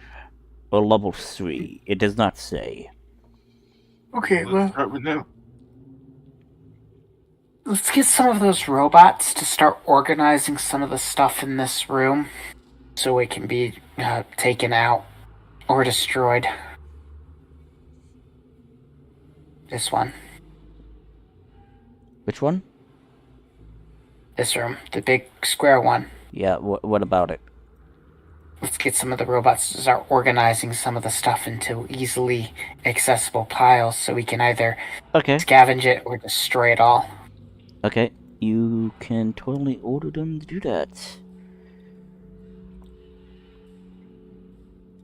That way we don't, when we coming through here, we can just take the pile of the most least damaged stuff and then blow everything else up.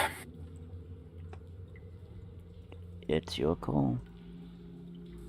Okay, Oris is heading into the elevator.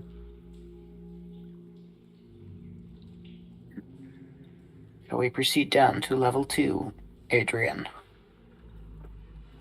What about me? Or we go down to level 2. Okay.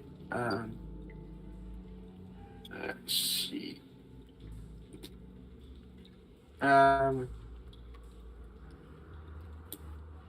Sorry, I couldn't really hear you for some reason. I'll turn you up. I'm a bit too quiet on my end. But what was that about me again? We're going down to level 2.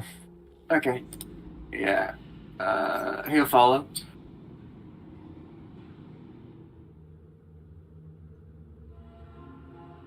You follow too as well. Okay, so you guys go down a level.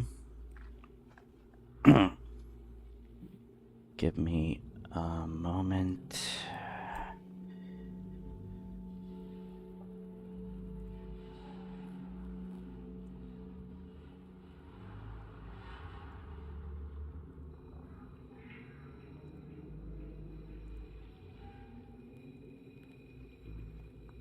I am just creating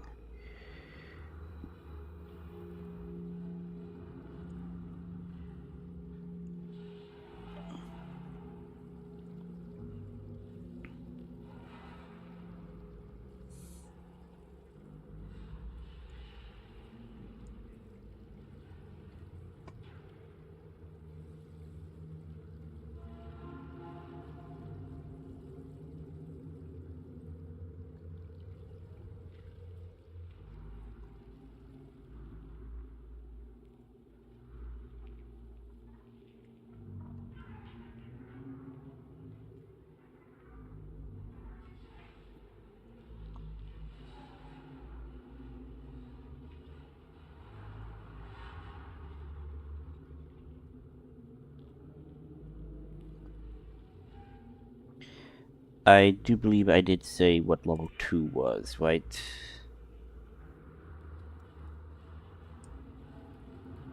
Yeah, it was just more experimentation. I mean, that's all the levels. Just further you go down, the higher the priority of the experiments were. A standard defense of style.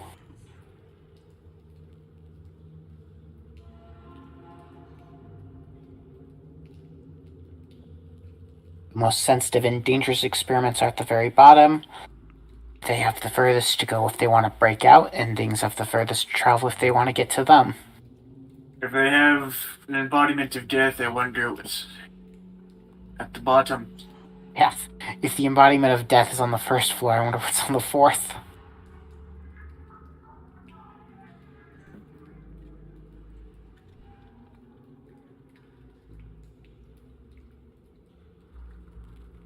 I wonder if my ability to see dead people would allow me to interact with death more. Who knows? You never really experimented on that. Oh. When we go back, I'll probably say hi to him. Specifically.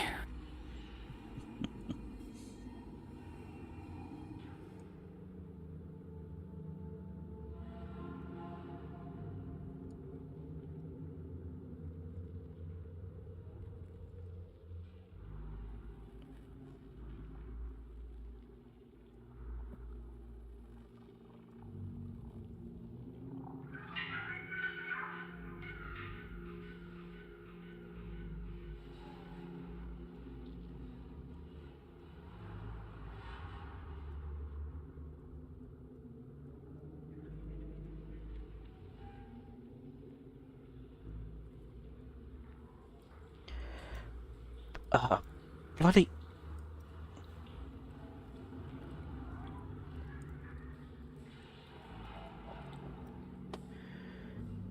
Hang on. Trying to... take control of something, yet it's not letting me.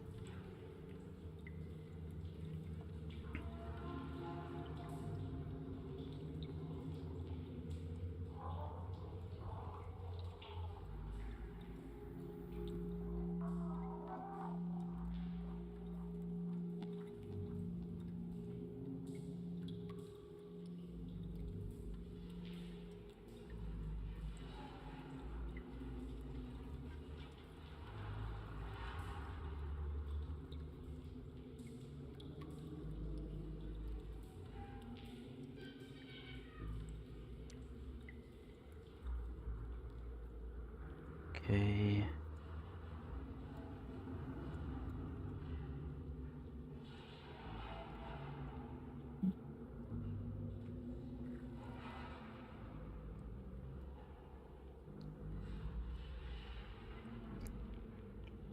Oh, I made the mistake. Okay.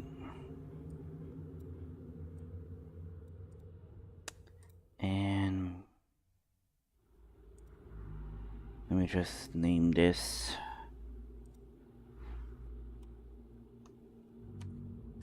vault main level.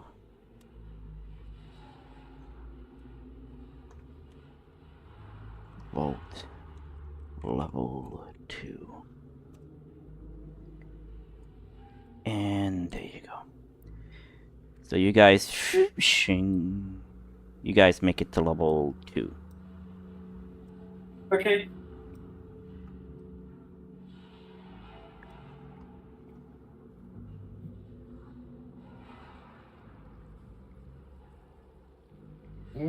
Wow. What do we see in the room? You see very large capsules in the room. However, these capsules are not like containing organic. These are more like rotatory filing containers, like storage containers, but circular. Do they have an electronic manifest? Yes. And the caretaker tell me what's in them. So, the caretaker says that these contain the items and tools and gadgets that were created for Project Guardian to help applicate them for different combat scenarios.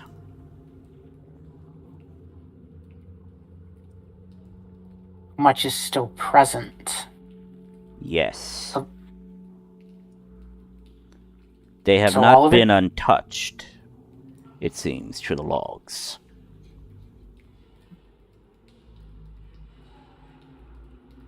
Well,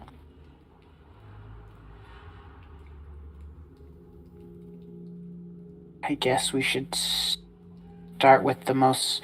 Have more of the Guardian guys start with the most valuable and experimental tools and start bringing them upstairs to the room directly above us. Okay, so you want to bring the experimental gadgets and weaponry up top first. First, and then start going down to the more mundane and ordinary equipment. Might as well get the most valuable stuff out of here first. What kind of equipment's in here? Like I said, they are like vaulted in these things, so you need to open them up if you want to inspect them. I suspect they're weapons of some kind. They're instruments used by Project Guardian. Is there Guardian- Go on. Guardian was the robot things that are walking around, so probably the weapons they utilize, maybe some tools to help them investigate their environment. That's what these storages contain. Their Okay. equipment. Oh, sorry. I was gonna ask, is there a secret suite on these things? You do see that there are terminals near them, yes. Okay. Or so plug in red ball.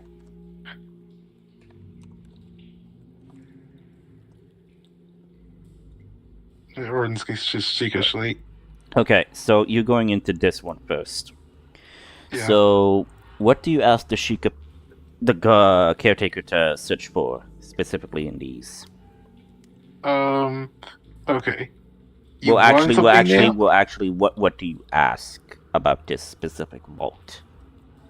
I'm having all the Guardians take everything out of all of these. This facility is not in a location that we can hold. So I'm going to have as much equipment as we can physically carry with us brought back to the capital. Anything that can't be brought with us is going to be destroyed in the end. Okay. He's probably gonna ask like, what's in this cache right here? Like what kind of tools and weapons? Okay, he searches and says, huh. Seems that they were trying to adapt Project Guardian for aerial combat of sorts. Some tools signify for wings, a propulsion system using fire magic, artillery of sorts that is made to take down aerial combatants with ease, and something else. Apparently, these objects also come with prototype and blueprints as well. If you wish, I could try to gather the blueprints and have them on hand. Sure. Can you transmit the blueprints directly to the tower? I can attempt this, but I do not know what might happen. But yes, I believe I can. Let me try to get a secure link down here.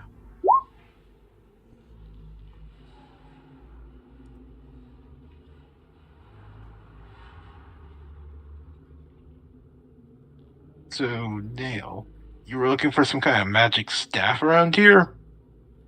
Yes.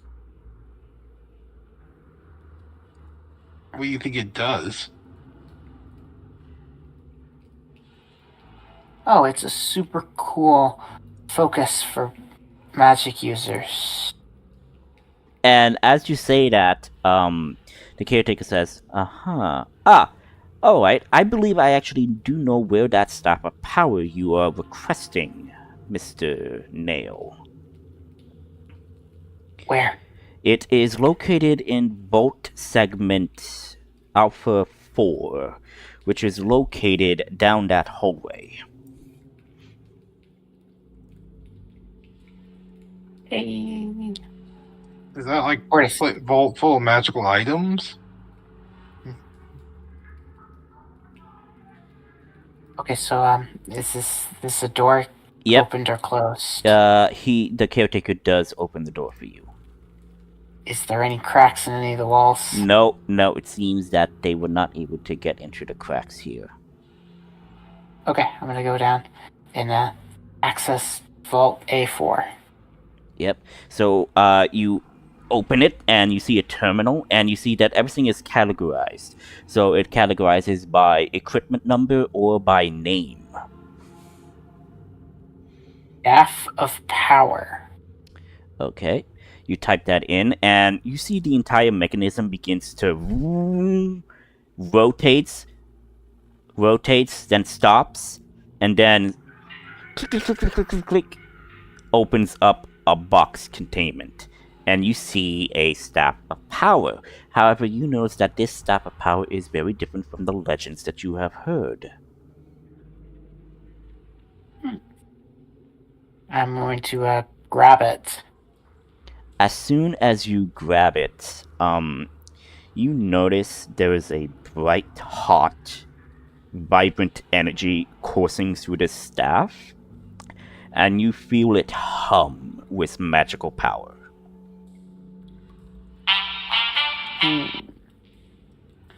That could be a good thing or a bad thing. Can I check the integrity of the staff? Make sure it's not damaged? Sure. I believe you could roll perception or investigation would also count.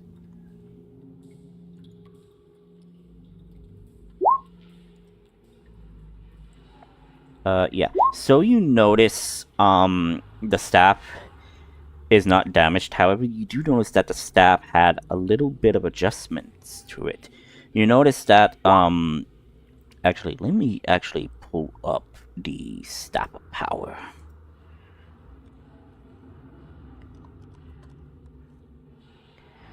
Staff of power. Okay. As a magical. Has 20 charges.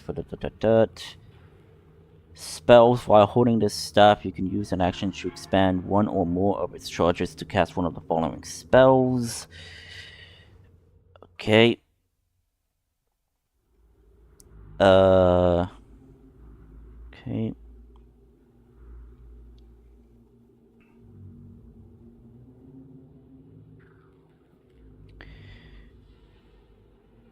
Okay.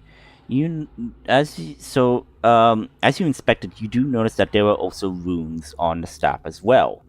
And these runes are in ancient language, and however these runes appear to be more originating from kind of like the handle of the staff of sorts.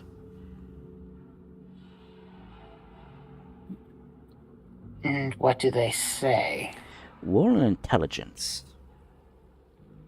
Or are you asking the caretaker this? I'm asking the caretaker, and I want to know what they say. Okay, it says, okay, this is odd. It says,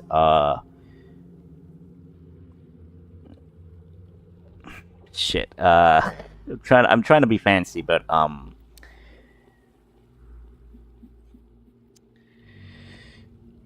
give me a moment.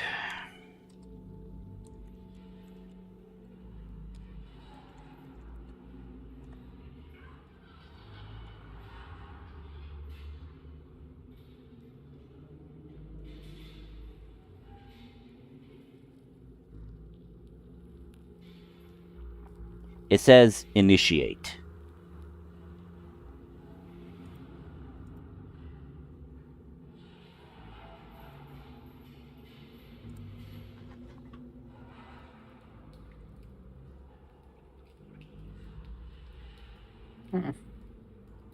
That's all it says is initiate?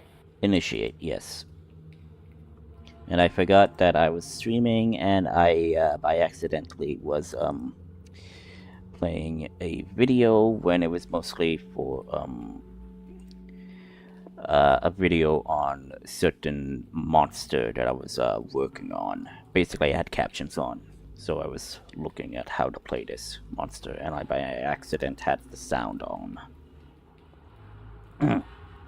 Because I'm live streaming, and yeah, I was live streaming, so I'm live streaming, so like you might hear a sound, and it was just an ad playing. So yes. I just read the description of the Staff of Power, and imagine how powerful a warlock or something similar would be. Yes, if they had yes. However, you don't know what the word combined with the Staff of initiate. Power. Yeah. So, Nail, my question is, it says initiate. Do you want to say the word? No. Okay. I will wait until we're in a safe place. Well, actually, now that I think about it, I need to attune to it anyways. I did forget to say this, but you only see the handle of the Staff of Power. You don't see an entire staff. You just see the handle of it, and on the handle says initiate. So it's missing the top portion of it. Top and bottom portion. Basically, it's just like the centerpiece of it. So either the initiation will allow it to come together, and I need to find the other two pieces. You see in the log it says it's the complete prototype of the Staff of Power. I still want to wait, because I know you have to attune to the Staff of Power, so it'll take an hour at minimum to do that. So I'm gonna put it in a safe place, most likely the bag of holding that we have lying around. Or just be like, so what does that thing say? After I put it into the bag of holding for safekeeping, I'll say it says initiate. I'll have to figure out how it works. It probably could be like the Did you cast Identify on it? No. I haven't done anything with it. I will deal with it when we're not probably going to die. Hey, Red Ball, is there any items in here that might interest everyone?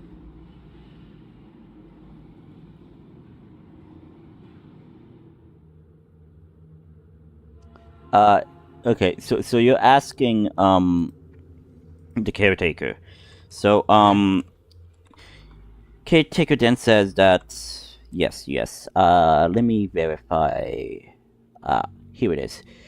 Sir Adrian and Sir Ortis, you were specifically looking for the sunstones for your sun weaponry. That is located in Vault Alpha 1. Located down this hallway. So I'm guessing this is 1, 2, 3. Why is this one 4? Wouldn't this one be 4 and this one be 5 then? Yes, so that's Vault 5. Yes. Okay. So is there any 1, 2, 3, 4, and 5. Is there any other magical stones that's in this vault? Magical cylinders? What? No stones.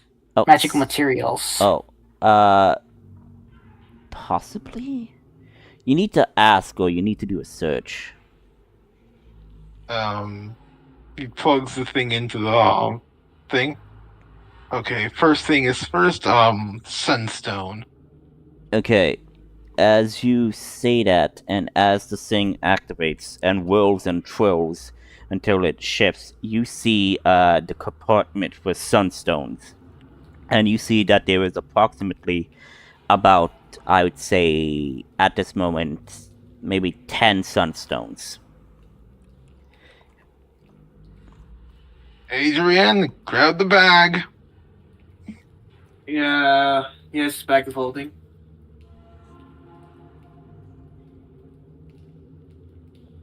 Puts puts like 8 of them in the bag of holding and just picks 2 of them and just hold on to it. And takes the other one and holds on to it.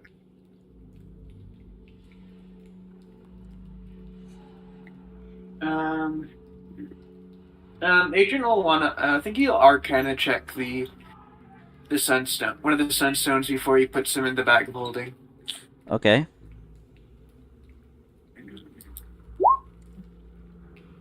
Five. A 5. You can't tell. They just seem regular sunstones to you that you read about in magic class. I think he'll use his last luck point for this. Okay. Just in case.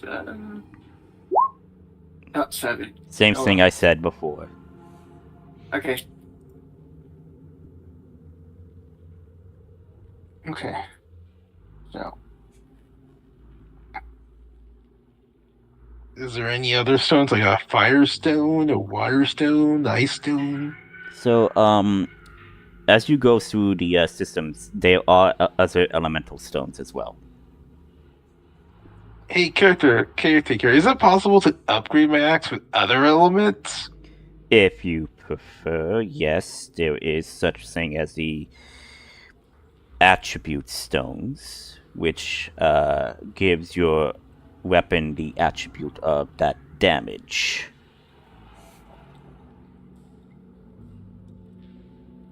Yeah, he starts grabbing all the attributes and starts putting in the bag of holding. Okay, okay, there's fire, ice, lightning, thunder, radiant, which is a sunstone, necrotic, and then there's force damage. So that's about 7 or so stones, I believe. So, in each compartment, okay, roll for me a 1d8.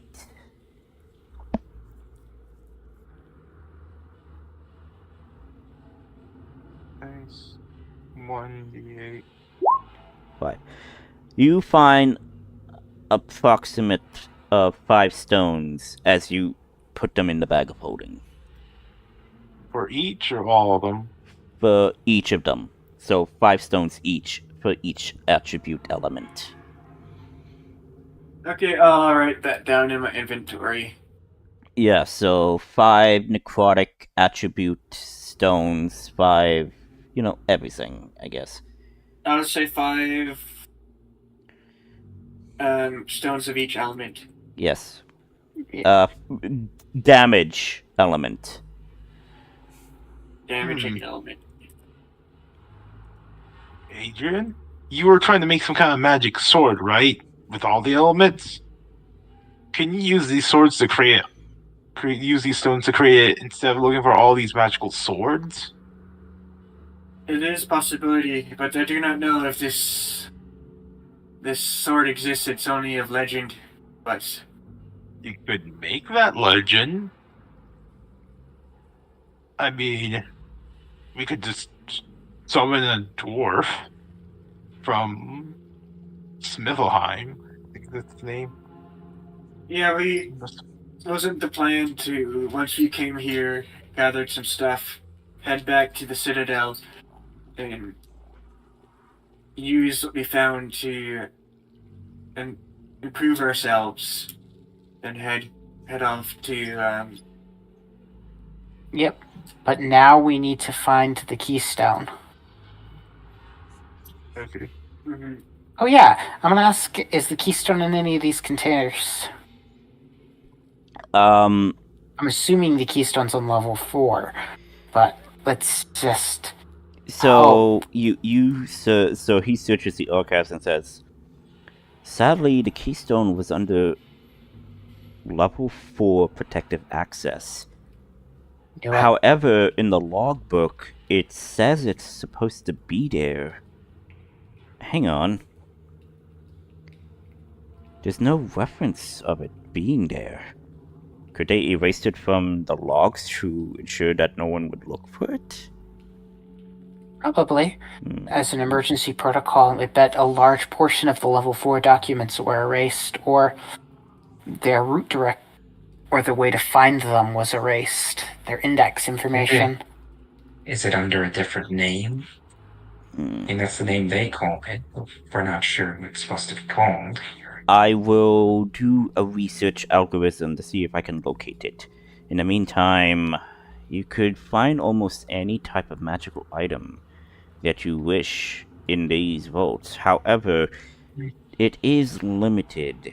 They were making mass-produced prototypes. It is entirely possible that some of these prototypes are not functioning. Which is why I'm having the Guardians start bringing all of the stuff up, so when we can leave, it'll be easier for us to bring it out. Or set it all on fire. Yep, that's what we're doing. So you see them just going up and down the elevator with different loads of equipment. Hey, One? Is there a belt of frost giant strength around here, or something equivalent? Okay, so these are like magical materials. This is like magical weaponry. I didn't do this one.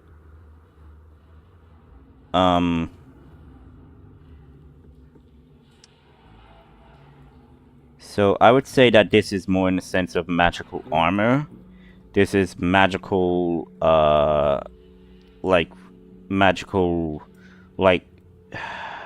I did say that this is like this is magical weaponry, like in the sense of magic weapons. When this is more of, because I know there are different variations of weapons, So this is offensive weapons. I'm guessing this is accessories and stuff like that?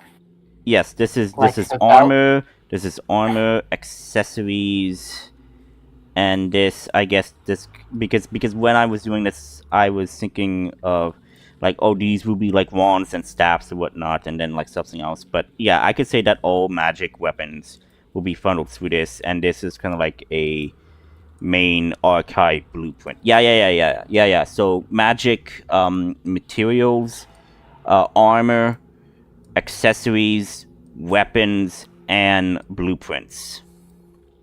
And your belt would be in here if it exists, since it's an accessory. Yeah, so... One of the belt of giant strength. Yeah, so,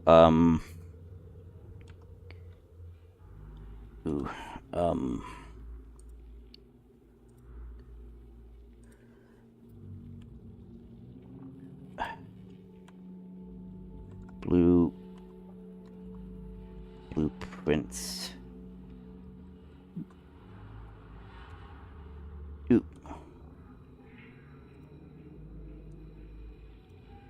Blueprints. So yeah, I will just put the names and all of that. So, you're looking for what type of belt? Belt of giant strength. And is that a... what? That is a variable rarity item, starting from rare and going all the way up to legendary. Okay, So it comes in 5 types. Hill giant, stone giant / frost giant, fire giant, cloud giant, belt storm of giant giant. strengths. Okay, belt of giant strengths. Okay. When attuned to it, you alter your strength score to 21, 23, 25, 27, or 29.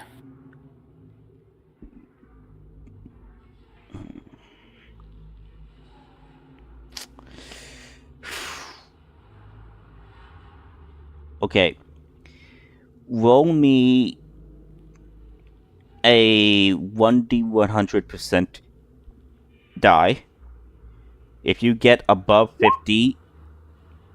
Damn it. Okay. 1, 2, 3, 4, 5. Now roll a 1d5 for me. No, do not allow him to get a level 29 legendary storm giant belt.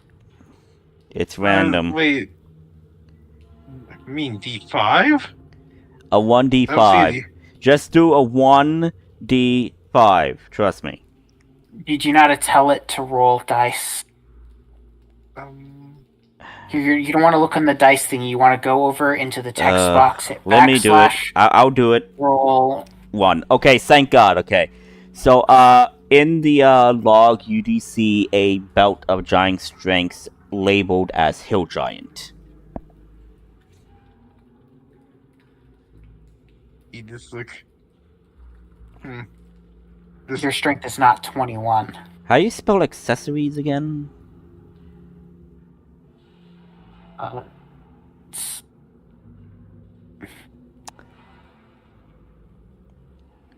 It's ACCESSORIES.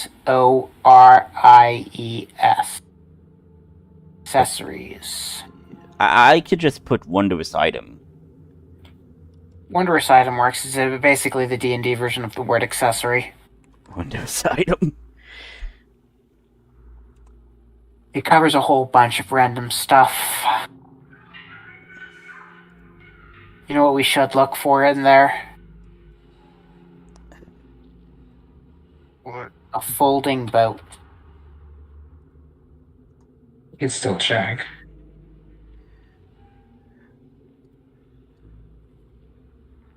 You know what a folding boat does? It's similar to our cart. Basically, yeah, except it has 2 sizes. It's got a small kayak and a big barge. Might be in the magical vehicle section. Who knows? Oh, there isn't a vehicle. It would be in the wondrous items. It's a very niche thing. Maybe, maybe not. You don't know. At practically no point in this campaign have we needed a foldable boat.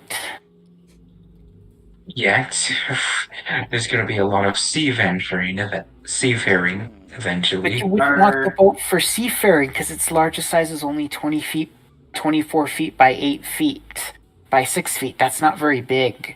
That's not what you'd want on a sea voyage. That's like a riverboat.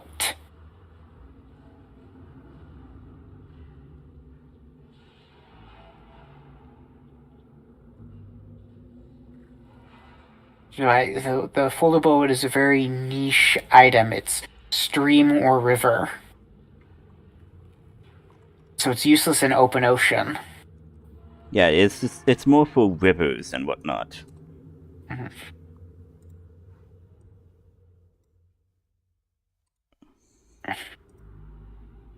Okay, and this is...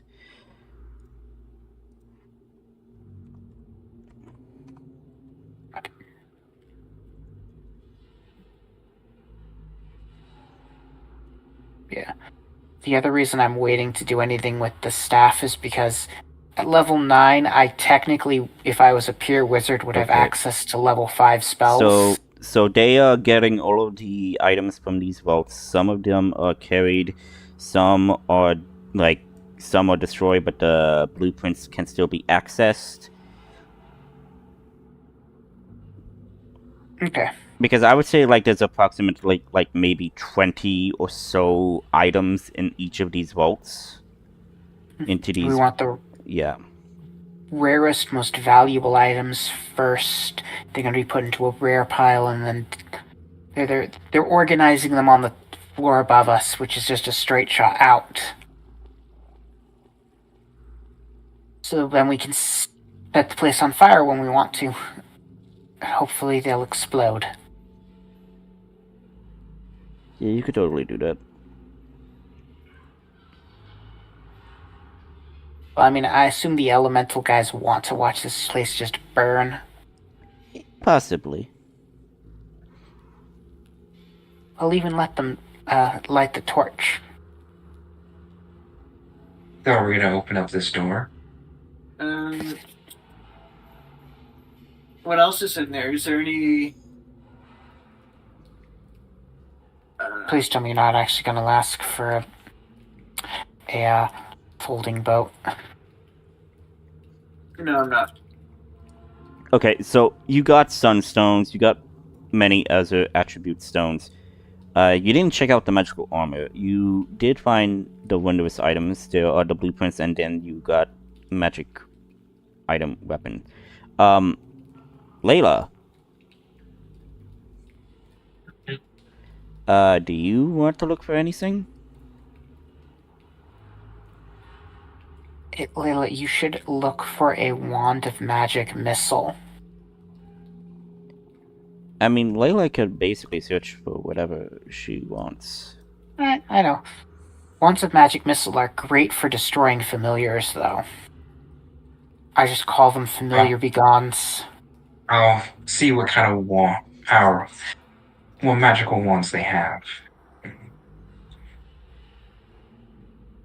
So you're gonna go down to the magic weapons, because that's where you said the wands would be. And just browse the wand section. Sure.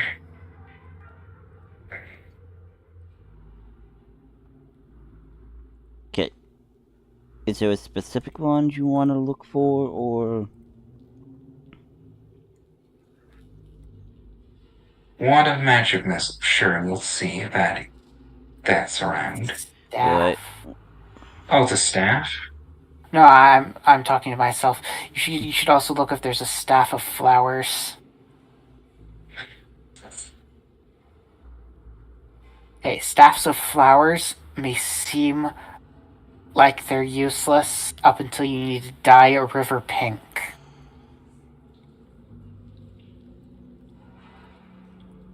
Okay, I'll see what type of other magical wands are with there. But looking for something like that. There we go, wand. And... rarity... where...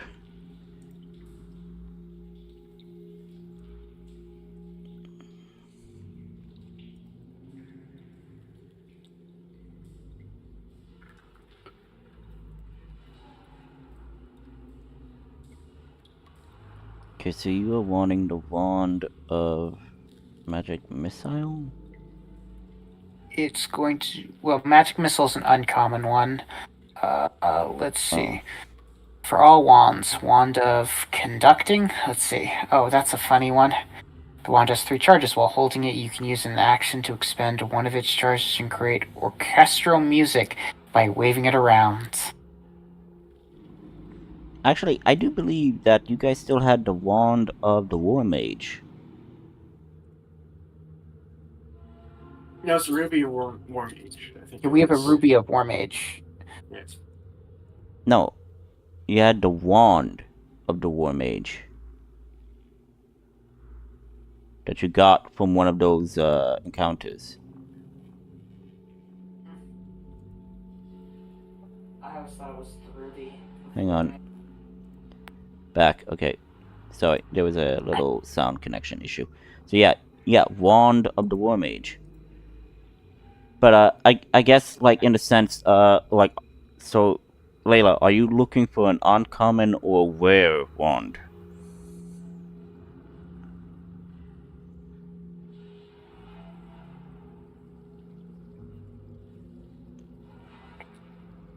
Layla? Rare. Rare. Okay. Okay. One of Wonder. Ooh. If the wand has 7 charges holding. Do you want a wand of randomness? You mean Wand of Wonder? Yes. A wand of randomness. Basically, it's basically like a wild magic sorcerer and a wand. Yeah, except I don't think any of them hurt you.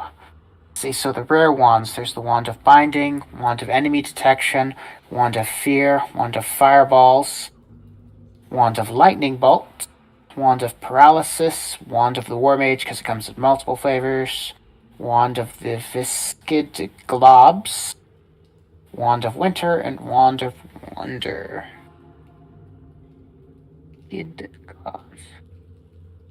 Trial this slim black wand is holding it.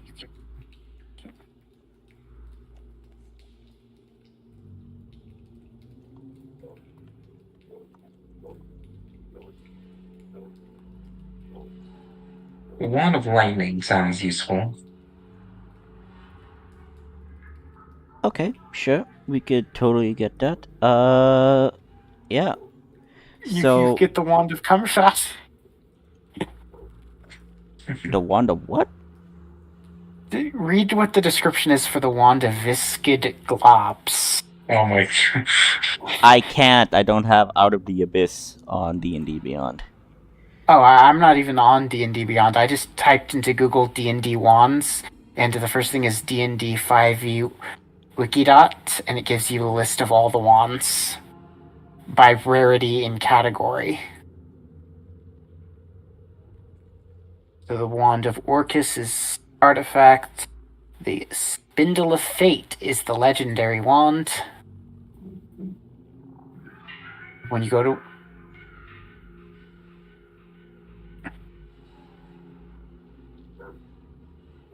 So basically the wand of Viscid Globs allows you to ensnare a target. So the wand, you shoot a glob of viscous material out the end. Ew. So I called it the wand of Cumshot. You're cold. Considering that it was made by the Drow, I would not be surprised if it was in the shape I was thinking. A spider? No, a dildo. Ew. Either way, Please, please, I what don't want to get wand am I- de-amatized. Where's So you want the wand of lightning bolts? yes, the wand of lightning bolts. This wand has 7 charges. While holding it, you can use an action to expand one of its charges to cast lightning bolt. Save DC is 15 from it. For 1 charge, you cast the 3rd level version of the spell. You can increase the spell level for each additional charge expanded. Do not use the last charge. The wand regains 1d6 plus 1, so it can regain all of its charges every day. If you expand the wand's last charge, roll a d20. On a 1, the wand crumbles to dust.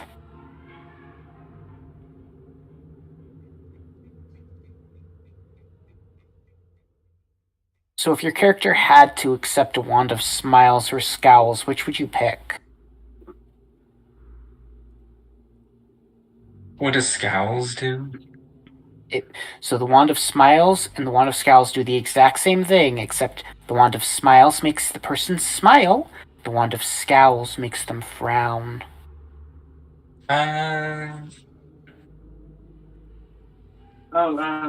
Ortis, Are we I think talking- I found a better weapon. Okay, are we talking about the wear stuff? Because right now this is, like, just getting into a discussion. Because right now...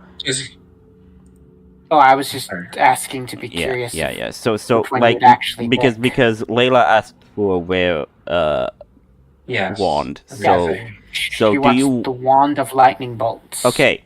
You look through it, you see a wand of lightning bolts, you look up what it does, and you do acquire it. Alright. Ortis, I think I found a better weapon for you than a sun Axe? blade, Sun axe. which is the quarterstaff of Sun Axe, which is a quarterstaff of mimicry. It's a +1/+1 magic weapon, but as a bonus action, you can transform the quarterstaff into any non-magical any weapon, any non-magical weapon. It takes the new stats of the weapon, as well as damage die. If you're proficient with a mimic weapon, you can use your proficiency bonus with it. And so, Layla, as you look at this wand, you do see that there are similar runes on it, and it does spell out a word.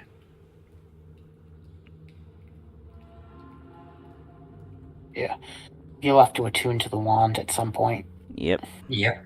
I'll just hold on to it for now. Mm-hmm. But there are runes on it. It's probably the command word.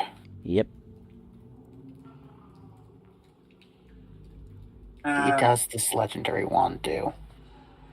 Bindle of Fate. The book. Is there a quarterstaff? It's a rare item. Is there a quarterstaff of mimicry for Ordis? Give me a moment. What it sounds like it means if you feel like using a quarterstaff, not quarterstaff. If you feel like using a glaive one day, you can transform the quarterstaff into a Is that a homebrew? +1 glaive. And then if you're, it's the D&D. Is that like a homebrew? Because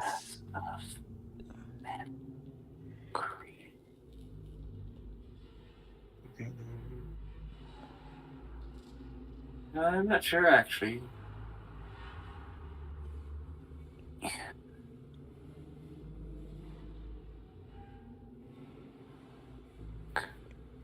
Oh wait, yeah, I think my friend sent this to me. Made it. I think my friend made it. Mm-hmm. Is that so? So, you guys, I guess, assume you guys finished looking at some of the things you want to grab on hand and Yep. keep to yourselves, while everything else is being transported. So there are other sections of this floor, or you could go to the next floor. It is entirely up to you. Let's open the door and see what's behind. So, you look inside and you see a hallway leading to multiple segments. It's like a factory facility part. Yeah, I would say yes. Did Oris give back the axe of Sun Axe, or he still has it broken? I don't know. I just told you what happened, and I don't know if you kept it, because, like, the hilt is gone. So you would need to, like, repair it. So possibly you might be able to make one here. Who knows? I don't know. Ordis, are you a pack rat? Actually, Because can you make it more powerful? If this place has a facility, can you make it more? Is there like a forge? Wait, I was gonna say not a forge, a way to make more bags of holding. I like mean, box of. I mean, like, there is bag of holdings in the wondrous items section. So if you want to create a new, like, containment type item, you could totally do that. Like a bigger bag of holding, or like a box of holding, or a chest of holding, like that. I don't know. It depends on what you want to make, and depending on, because like the bag of holding will have that much amount, and then like I could just say I double the amount that could be contained in that item if it's a chest, because a chest can hold more things than a bag. Yeah. So again, it's entirely up to you, but it is possible. It's just you're going to need the resources to make it. Yeah. If you're like, is there a bag of holding in that thing? In there? You search through it. Yep. You do find one. Yes. Okay. This takes the bag of holding. Is it like different from Adrian's bag of holding? Nope. probably has a different design. Yeah, but has I a different doubt it has a design. different internal dimension. Has a different design, but still looks the same as a bag of holding.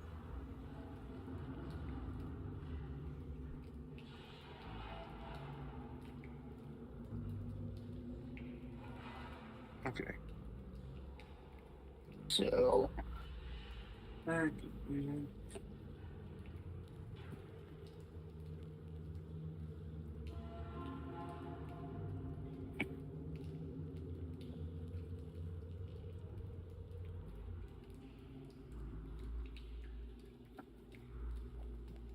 Either way, we're going Is there down. a wand of haste in that wand section? I would say that at this point, they gathered most of the items at this point. I'll let you guys sit through it once you're done, because, like... You don't want to hold up everything, and you still have the game to get... Yeah. Not saying that, hey, you could totally do what you want, but it depends. Open this door and see what's behind it. Okay, you see a hallway that leads into a room. Any markings on the door? The door down the hallway? No.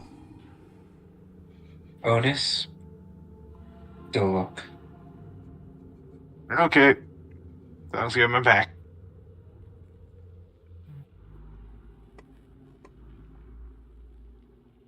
Okay, what is he seeing there? You see what appears to be a conveyor belt facility of Guardian drones. Like the humanoid, or like some kind of small bird-like things, or something like that? The humanoid forms. They're just dangling. Some are not even put together. Some are, but they're like just in stasis or lying around. And we reactivate the ones that look mostly intact? If you want Or to try to activate them? If you want to do that, that's totally up to you.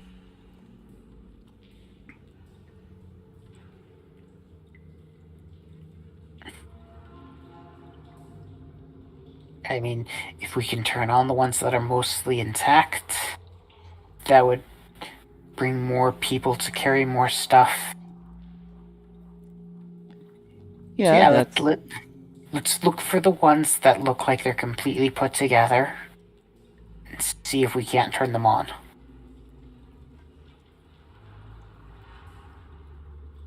Well, let's look for the most put together one and see what happens when we turn it on. Do one and then we'll try the others. I would hate for its main programming not to be installed yet and it goes berserk. Yeah, that would be a problem. So which is the most intact unit? I would say that approximately 5 were intact. I'm just gonna pick one at random and see if the Sheikah Slate can interact with it.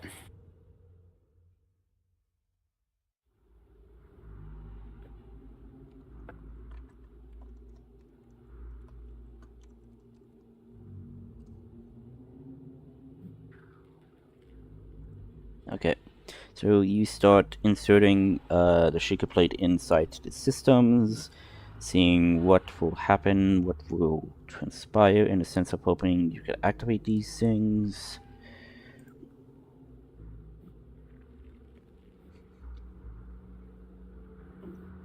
So the caretaker is active and saying like, okay, let me see if I could wire them together.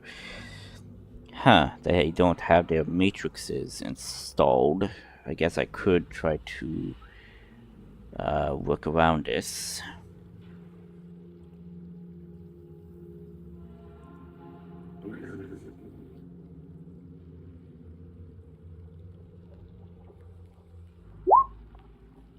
Okay. Layla, you noticed when you were leaving down the hallway, you do notice that there was a glowing light coming from this room. An ominous one? You don't know. Otis. There's something in that room. Something glowing. Okay, I'll check it out. By the way, how you like this new belt of mine? Kind of big on you. You need to attune for at least an hour with that belt, just so you know.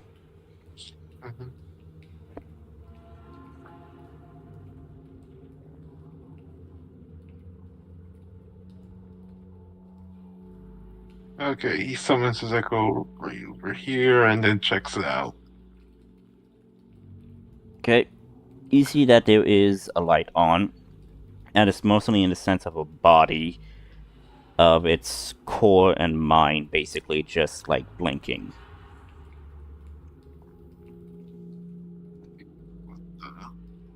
And it's not a fully optimized Guardian, it's just this exoskeleton.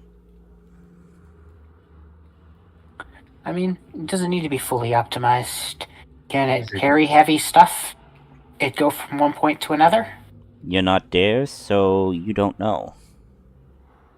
Is it safe? Is it safe, Otis? Yeah, Otis, you just see it's just the lights in this room. It's just the light of this core and all of that of this exoskeleton. You do see that there are semi-finished Guardians. Some have their exoskeletons exposed. Some limbs missing, but overall it's just that light.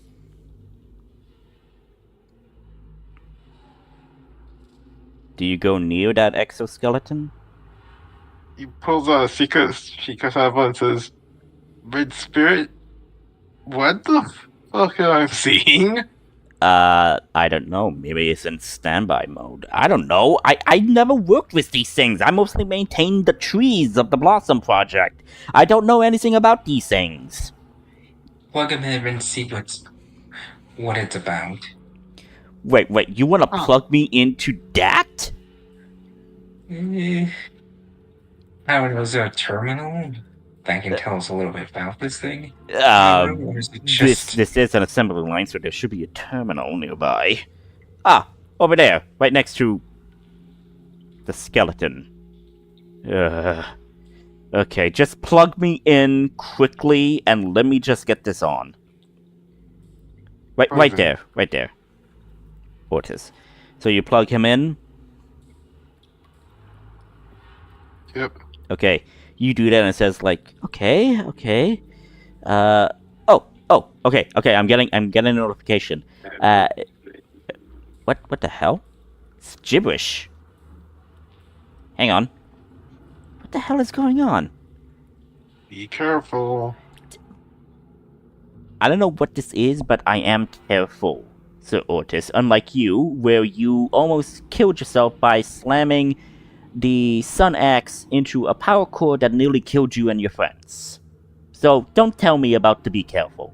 I'm sorry. Well, I'm being snippy today. I'm being snippy today because I'm going through a lot of stuff right now. And like as he's doing this, Layla. You feel something grab your leg. Look down. You see a robotic exoskeleton grabbing your leg. And Otis, from behind, you see a ominous shadow. And Layla, you see that the exoskeleton has risen up and is right behind Otis. So Otis, you do see an ominous shadow behind you. Do you turn around to see what's behind you?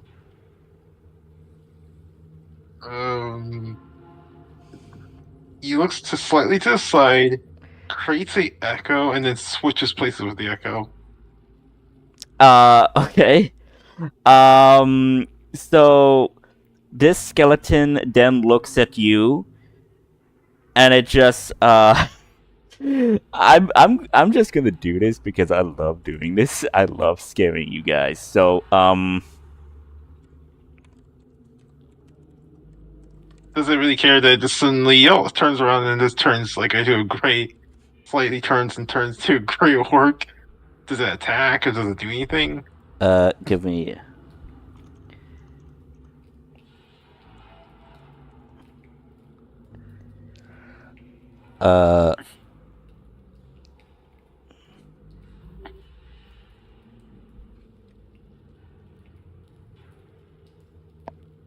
I'm trying to fucking find the shit.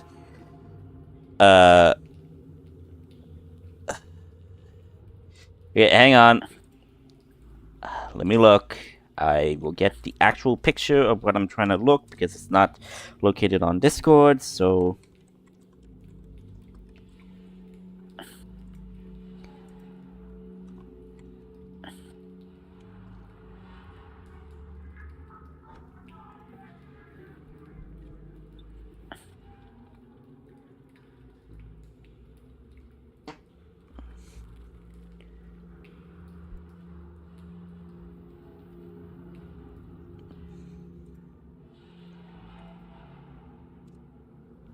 like this.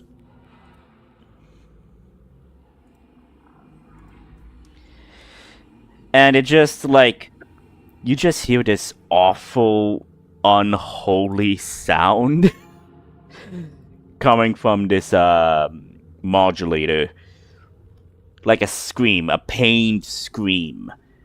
And Layla, you see this mechanical exoskeleton hand that is attached to his body, which has no legs, begins to like try to poke you down as the other exoskeletons in the room come to life.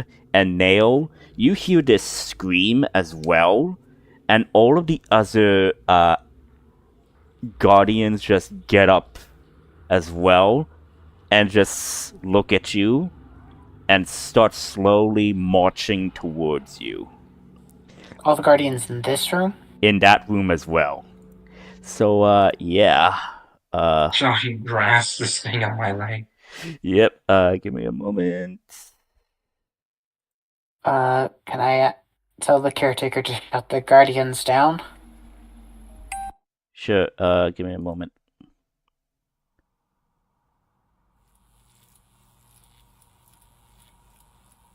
Yeah, trying to get some battle music that is good, but why not?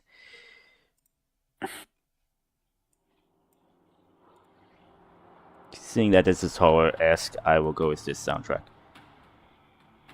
So you want to? Okay, so the caretaker says, "It's not me. I don't have control here. It seems like they're doing it of their own will. I'm trying. Give me time. I'll try to shut this thing down." Can I shut? Is this a door? Can I yes. shut the door? Yeah, go ahead. Go ahead and try to shut the door. These things are just shuffling towards you now, our arms outstretched. Does it try to attack me, Echo? No, because it just looks at you only. And it just shuffles towards you. Wait, so when I switched my Echo, did it recognize it, or did it see me switch with my Echo? It was looking at you, dude. Like, in front of me, or like, completely from this area, or... It was right behind you. Okay. And, okay, so... First off, let's, get some initiatives, please. Okay.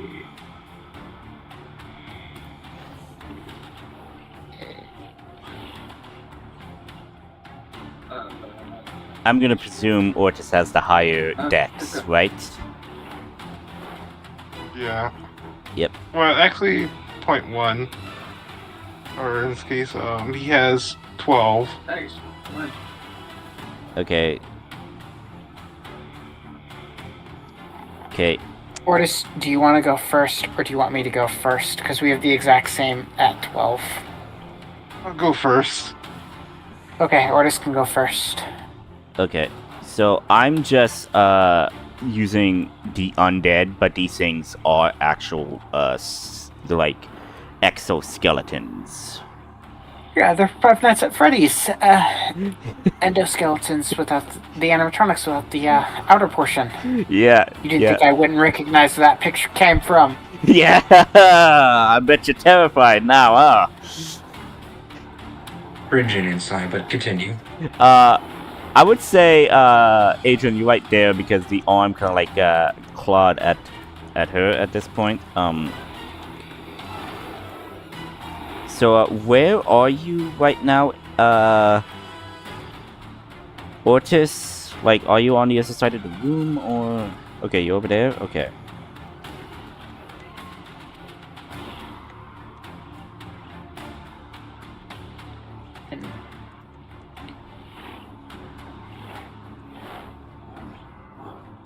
I'm gonna close the door on their face.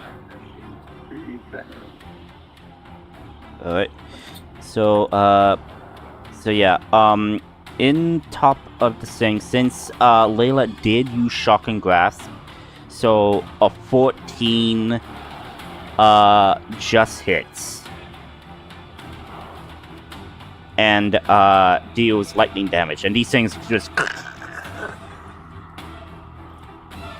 like, let's go. Well, stops moving, but its grip on you has loosened. It's not dead. So, Adrian. Okay, let's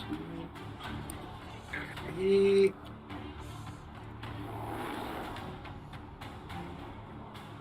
He will push aside, That's fine, you can go through me. Layla, Please kill the thing in front of me. I don't see it. and he will activate his Thunder Fang and attack it twice. The one that's attacking Layla or the one that's near Ortis?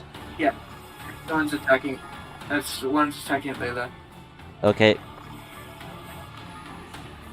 And, 15 hits.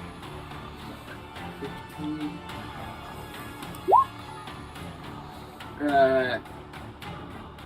Okay. 19 damage. Yeah. So you... And And the entire exoskeleton basically shatters. Well, not shatters, but crashes against the wall. Layla, you feel relieved that this thing is not grabbing you anymore. It's not, like, alive. But you look down and you see that its arm is still attached to your leg. Ah. Get it all. And then he'll do the same thing to this guy. This one there in the corner. 29. 21 damage. Okay, you go and you slash at it. Question. Is there a specific part that you're aiming for, or... No, he's just cutting it. He was cutting it in half, basically. Okay, you go and slash at it, bisecting it.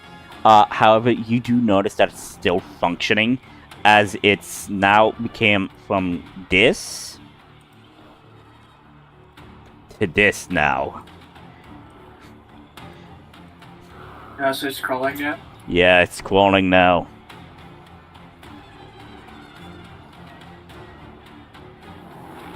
Okay, that's his turn, I guess. Yeah. Layla, your move. Let me put the, dead thing on this guy. Fireball team this thing. Okay. Multi-attack.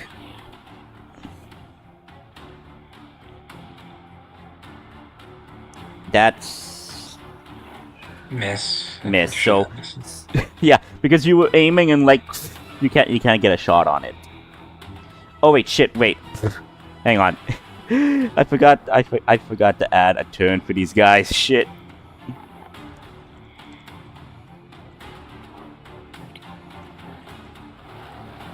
Uh, 15. Okay. So, is that your turn, or...? Yeah, that's my turn. Okay, now it's these guys' turn. So, first this exoskeleton is going to, go after you, Adrian. This thing is gonna try to grab at your legs. Okay. It's attempting to grapple you. So I can make an acrobatics check to dodge, I think, or... Acrobatics or... I think it has to be acrobatics or athletics. 11. So, you managed to not get, grappled. However, it's going to, because when it's in this form, it could either do a grapple or an attack, but as a bonus action, it could try to grapple you again. It has that. It has a unique feat that I made for it. Okay. 23.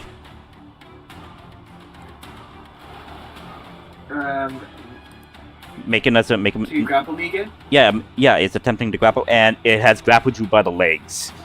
And you feel that this is inhuman strength, as it's like grabbing at your legs, basically trying to pull you down.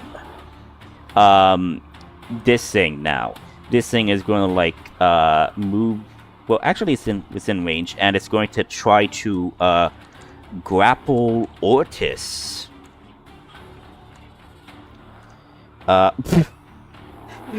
Goes to try to grapple you, you just shove it off. It's going to attempt to grapple you again. Even though it failed, but, you know. But actually, Ortis, roll for me the athletics or acrobatics check to see if you succeed that. Yeah, you do. Okay, I'm rolling another check. 12. Roll athletics again. Okay, you are grappled now. You are being kind of like grappled and forced down. Now, this thing is moving towards you, and it's going to basically slash at you now. And since you are grappled, I do believe it has advantage, right? Check. Let's go to home. I'm thinking it does. Grapple. No. Grappled creatures do not Okay. give advantage. Okay. So it's just a base thing. Okay. Does 9 hit you? Nope. Okay, it's going to attempt another attack. Does 17 hit you? Nope. Okay. Now these things. So, ooh, this thing crawls towards you. As you're, like, trying to close the door nail, this thing is going to attempt to grapple you now. Roll in athletics. Athletics or acrobatics? I'm gonna go with acrobatics. Nice! Last one. Nice, okay. It's going to try to grapple you again. Like, you managed to... but it's still going to try to grapple you. It has this bonus action. And you are grappled. It grapples you by the feet and, like manages to, like... drags you to your, like... down. As these things shuffle closer towards you.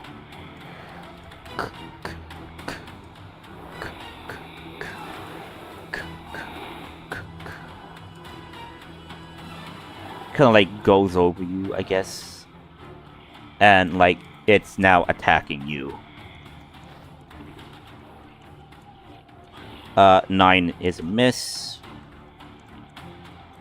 And 6 is a miss. Okay. These things are now like this guy, okay, is attempting to drag you back into the room. It needs to make a strength check. But you can make a acrobatics or athletics check to see if you could try to resist. No. It has to be strength. Sorry, it has to be strength because you're trying to resist being dragged. So yeah. No. So you are being dragged back into this room. So you are dragged back into this room, and now this skeleton. Well, actually. It already did its action, but it's right at the door now. And, yeah, that's it for their turn. Ortis, your move. Okay. Ortis is going to attack. Okay. Through his echo. 21 hits. Which one? The one in front of you? Or the one over here? One right here. Okay, you attack. You hit it, like... jolts its head back, like...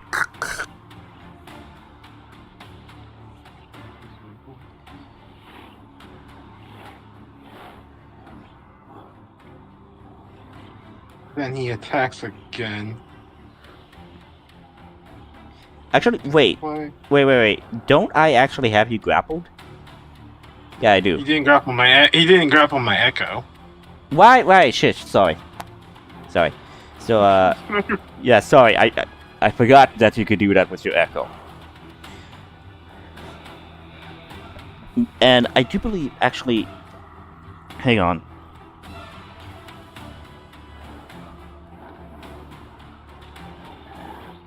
Okay, so... Yeah, getting hit does not end the grapple. Okay. So, yeah, so you attacked.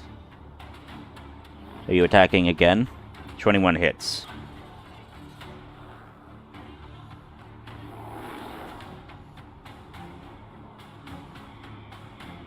Then I'll use Unleash Incarnation and attack again. Okay.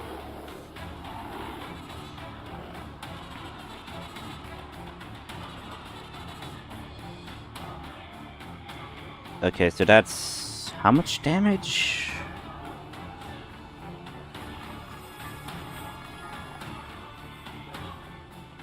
That's...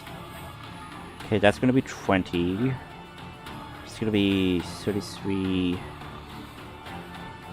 35, 36, 37, 38... 39...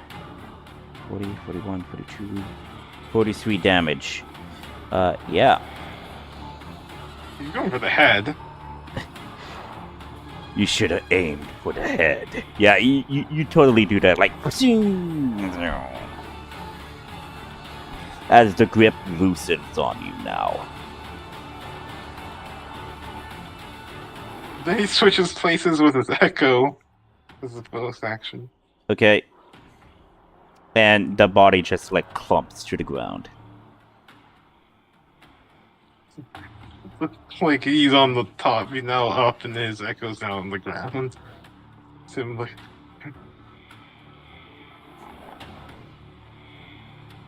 So, you gonna do anything else, or is that your turn? It's his turn. Alright, Nail, you have an attempt to break out of the grapple.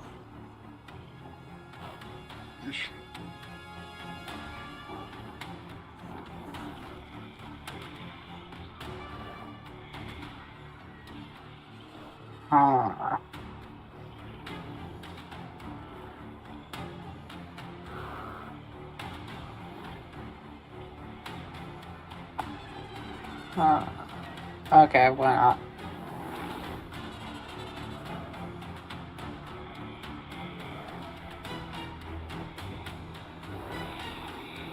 Yep, okay. What is this? Oh, Thunder Wave. Which... Okay, a cube. And they need to make a Constitution save.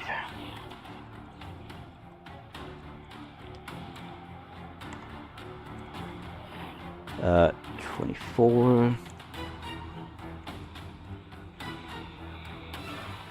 23... 14... and 20.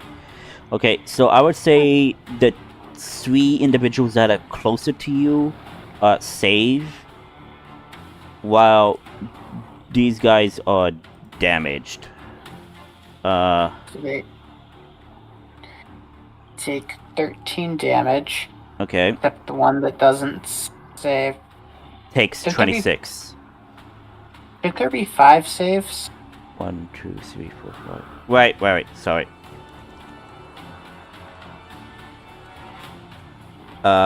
So basically everybody saves. So they take 13 damage, and which is the guy grappling me?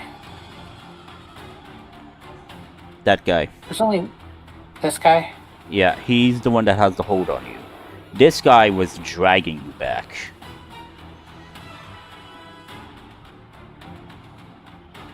Yeah, that guy. That guy has you grappled. Okay.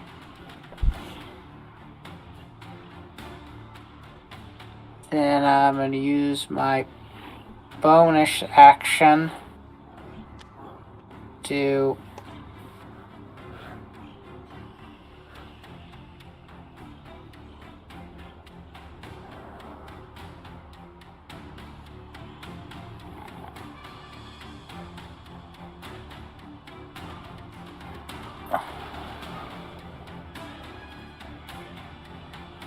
telekinetic shove. Which one? The one holding me. Because if he's no longer within 5 feet of me, his grapple automatically breaks. Okay. Saves. He's not letting you go. He has the death grip on you, my friend.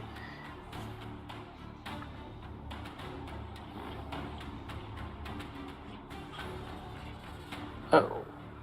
Well, that's all I can do. Yep. Next is,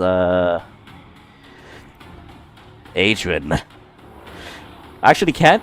You are allowed to shout for help, Mayor. Yeah, I'm gonna be yelling for assistance. What do you yell? Fucking robots. I'm gonna yell, stupid fucking robots. Get your clawed hands off me.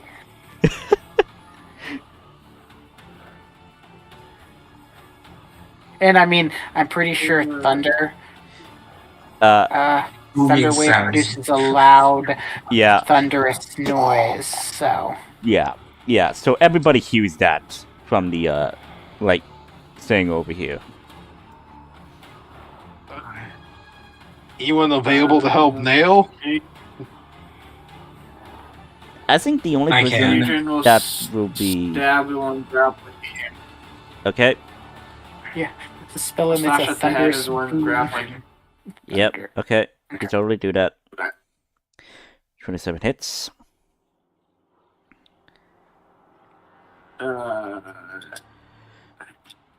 23 Yep.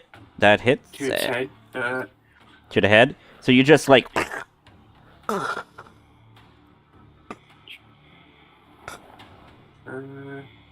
Dead. I can only get 2. That's so weird. I can only get 2. Can anyone see the purple arrow that I'm Here. making? Yes. Yeah. I can. I can't see it at all. I don't know. Did you... No.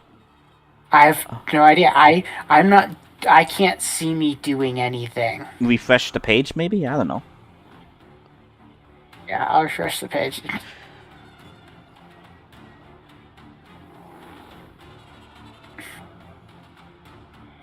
That's why I was making multiple pulses, because I couldn't see me making the pulse. That's fine.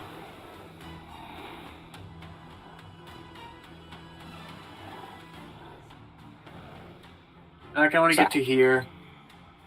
I don't suppose you can shoot Eldritch Blast. No, he already used his main action to Already did. attack. Oh. Yeah. Yeah, Layla will have to basically assist me by shooting this guy, probably.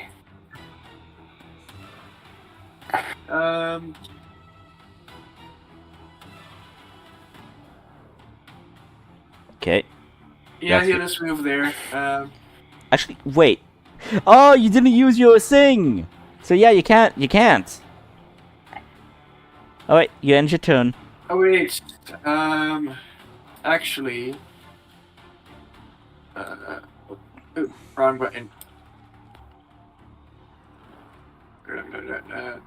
I was trying to get them all to blast away so I could then go here and shut the door. And then only have to deal with one of them. But I'll just have to wait till next turn to Misty Step away. Or die.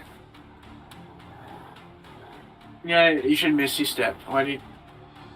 Because you don't Because have... I've never had the opportunity to use Thunder Wave. Yes. I've had it on my spell list for forever, and this is the first time I've been able to just blast everyone away from me. But not for only irony for their constitution strength modifiers are too great. It wasn't even that. They all rolled higher than my thing. Except for the 9. They're surprisingly built sturdy. I mean, they had to beat a 14, and they got a 19, 18, 15, 15. 20, 21, 23, 24. I'm just talking about their rolls. Their rolls would have beaten mine with a 0 modifier. So, is that all, Adrian? Or is that it? I'm misreading a thing.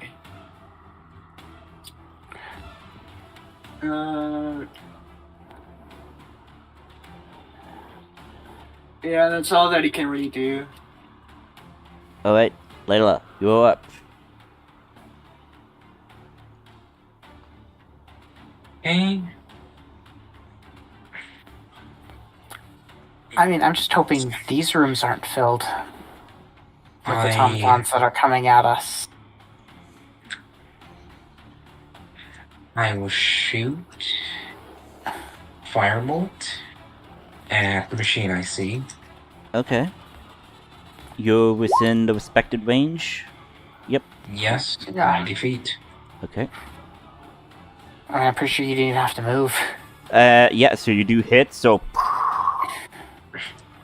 5 damage. Just looks at you, Layla. Mm-hmm. Is that your turn? I spent a bonus action converting some of my sorcery points to spell slots. Spell slots. Spell slots or Yes. spell saves? Spell slots. Okay. I need to give myself another level 1. And I've returned. Okay. Automatons. Gonna drag Nail further in. So Nail, please make another athletics save. Nope. Nope. Gets dragged more. Like you just saying, help me! And this thing moves forward, this thing moves forward, this guy goes here, and you just hear, like, Nail and Layla and everybody else, you just hear Nail screaming, and you then hear the clank of the metal door closing and locking. These guys shuffle forward, so that's gonna be...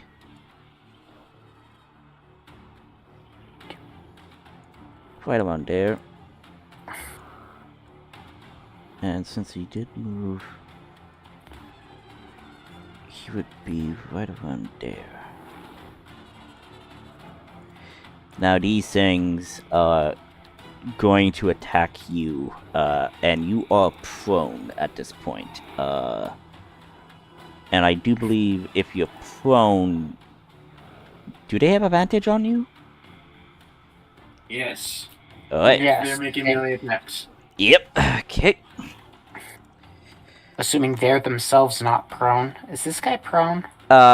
He is missing legs, so I guess technically he is prone, but he's not prone.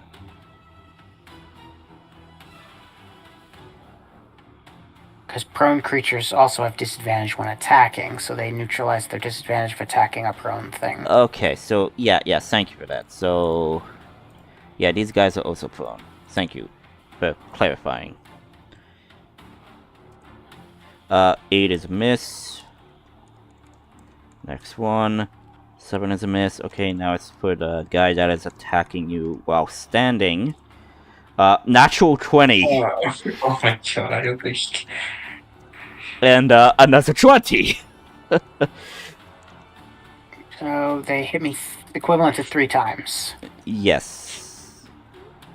So that's gonna be, I believe it's... Okay, so that's 2d6 plus 2. So that's gonna be bludgeoning damage on you with the critical hit. Next is the regular. And that's gonna be 6 bludgeoning damage on you. As they're just like in, I think, is it Call of Duty Black Ops 3, I think? It's where, like, Never played it. What? Never I don't played play it? Call of Duty games. Okay, well, basically, Those games are better with friends, and I don't have friends. The power will need the strength of this bow. Okay, Because because... the exoskeletons are punching me in the face Or trying to. They're kicking me when I'm down. Yeah, This is like JoJo's Bizarre Adventure. Pretty much. The sixth Golden Experience. I think it was Golden Winds, where they were just being able on one random guy. Yeah. How much health did these things approximately have?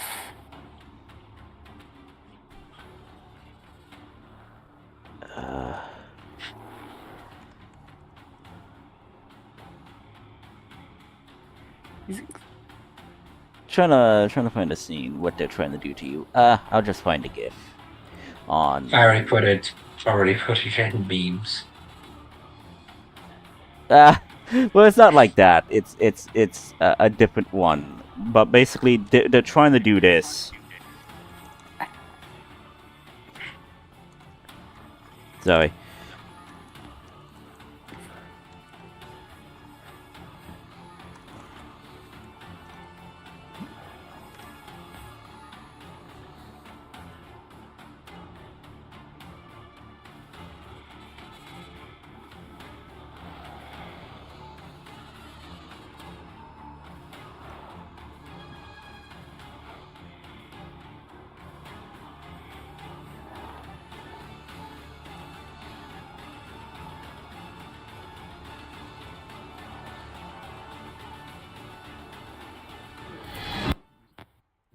Basically, all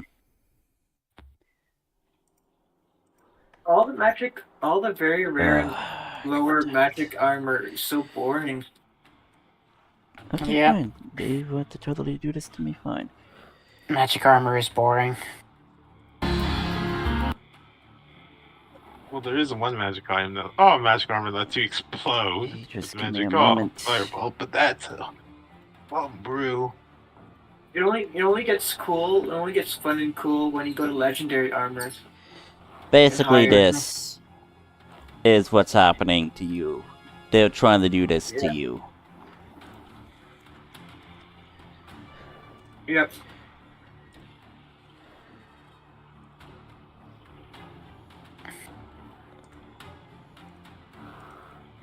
Okay. Artifact. Actually, there's no artifact armors.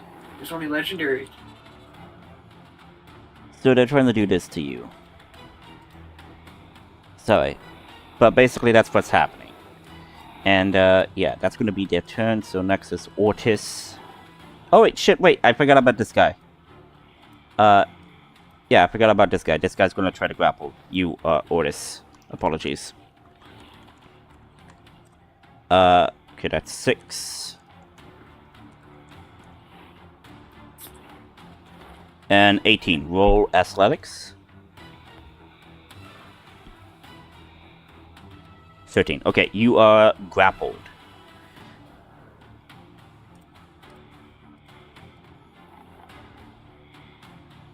Okay.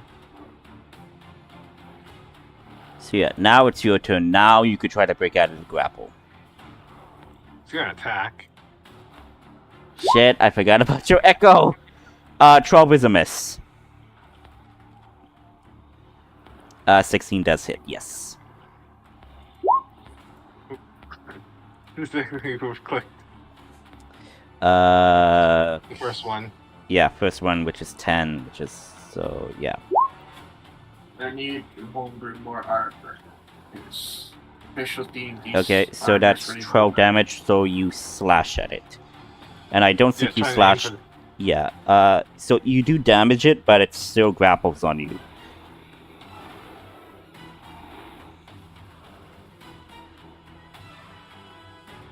Okay. Is that it? Yeah. Okay. Nail. You're being pummeled. You're being pummeled by these robots.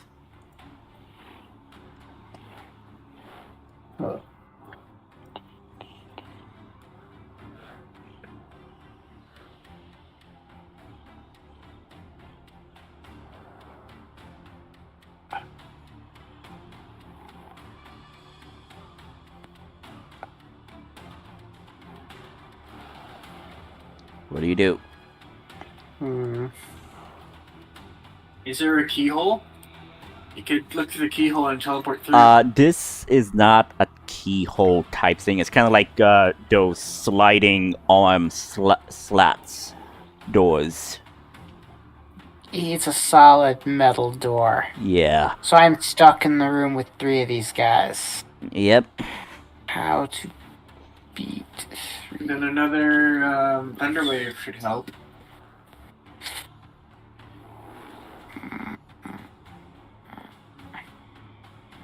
Or any other spells that you might have.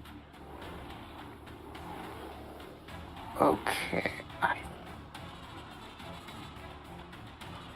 think I'm gonna start by teleporting. Okay, so you Misty Step out of there. Okay, so you're no longer grappled. Yeah. So I'll remove the grapple condition on you.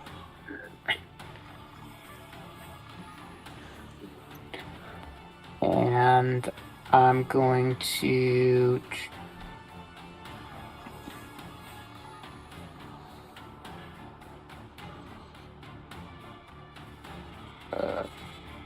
Eldritch Blast the standing guy. Okay, 13 misses. So the 17 hits though, so he takes 8 damage. Yeah, so daggers back a bit. Looks at you. Eyes emotionless. Still screaming. No, makes the unholy metal scream. I don't want to reduce you to scrap, but I will. At this moment, you do get a communique from your caretaker. And it says, Mr. Nail, there's something you should know about these things. What is it? They used to be human. I think they transferred humans into these bodies. Well, maybe they want to die now. If you just stand there, I'll kill you. I don't think they can comprehend us anymore. They're no longer human. Don't they have an emergency protocol that forces them to obey me? With the amount of age and decay, I do have the kill switch, but it's only designed to kill every guardian in the vault. And these are the only ones that are affected like this. If I do the kill code now, all of the other guardians that is assisting us would also be killed. Open the door. Hang on. I'm going That to... is your job. Open the door. 15. Door opens. So, Agent Nail, you see the door opens and you see this guy right behind the door. However, you do not see Nail.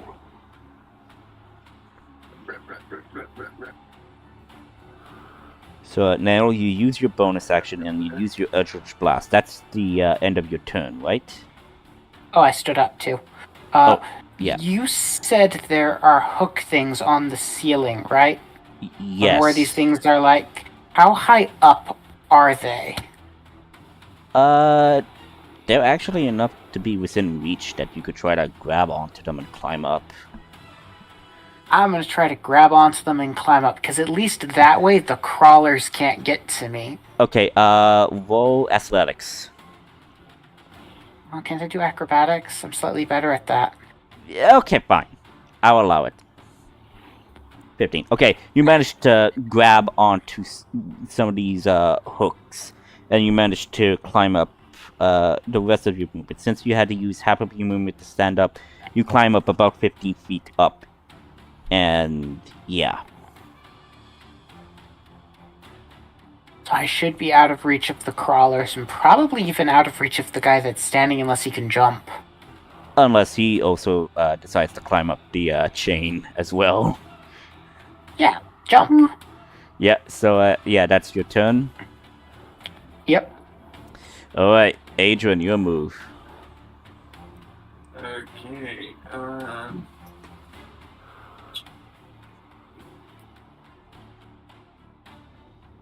Right. And then he'll cast Thundercut. Okay. And teleport 60 feet to here.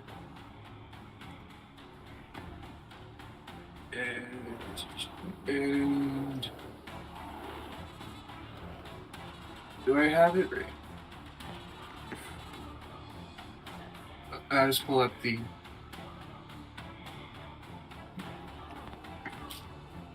Where is it?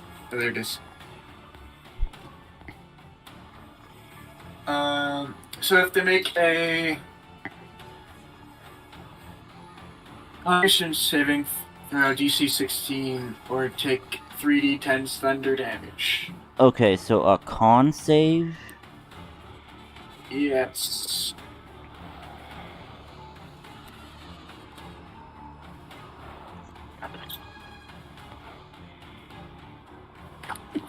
That's 22. And then I have to do it for the rest of them? This one doesn't because, he will attack as a bonus action, and if he hits, it automatically takes a 3d10. Okay, so you aimed for this guy, but he saved. So you're gonna attack the prone guy. Okay, so attack. Yeah. Two-handed. Does that work? There we go. 19. Yeah, that hits. Okay, so he takes. Oh, that's a lot of intense. 40. This guy takes 40 damage. Okay. At this point, yeah, dead. And these two have to make the con saving throws. Okay, well, the one standing up rolled a 22. So he saved. Mm-hmm. So it's now this guy, So he 15. takes, that guy fails, so he takes 27. This guy takes 27 Okay, thunder damage. okay. And is it half as much if you fail or succeed? So this one takes 13 thunder damage. Okay. This guy's still standing.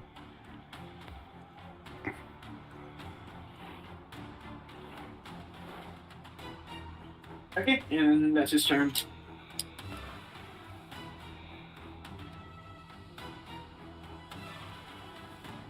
Alright. Layla, your move. I've come to save you, Nail.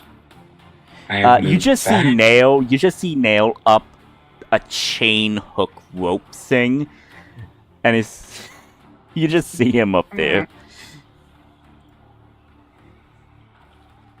I am scurried away. I cast Magic Missile against the thing in front of me. Okay. Why would you roll it 3 times or just once? According to the rules X, you just roll it once. And it occurs to all the damage. Mm-hmm. So all 3 bolts going to him. 9 damage. Yeah. So, into this one. Yes. Okay.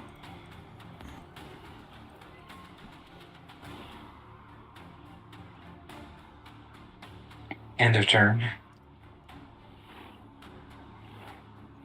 The animatronic's turn. This guy's gonna try to grapple you, Adrian. Natural 20! Doesn't work because he's adamantine armor. Well, no, he's grappling you. Grappling you. Not attacking. Oh, okay. Grappling you, so you're grappled. Not if I roll another nat 20. Yeah. If you No. if you roll greater than, you would have succeeded. He Because you rolled can't the crit same. against A you nat can't 20. crit against a no, you can't crit against a head v head.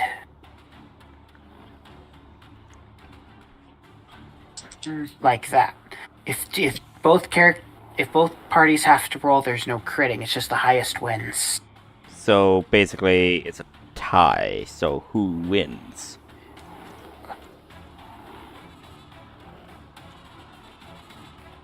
High goes the defender, which is in this case the machine, because you're persistent. No, Wait. no. No, tie goes to defend. He rolled a nat 20, which is his results equal to 24, but he's the attacker. Yeah. And Ties, the situation remains the same, not goes to the defender. Okay, so So because bonus- they're not grappled, they stay not grappled. yes. So bonus action again. He's going to try to grapple you again. 18. Okay. God Actually- damn it! You're not grappled. I hate you. In the playful hate. Like, come on, I could have gotten you. Whatever. The guy that's standing. Too acrobatic. Yeah. The guy that's standing Too near you. squirrely. Yeah, the guy standing near you, he's going to attack. 23. 23 to grapple. To attack you. Oh, never mind. I pressed the wrong button. It's 23 hits. Alright. Actually, he will expend a charge of his shield to cast shield and make the attack miss. Doesn't. No, as a reaction, you could. No. Yeah. No, wait, hang on.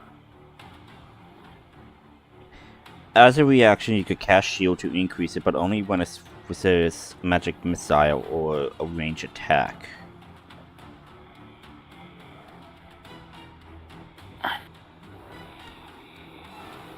There's a spell.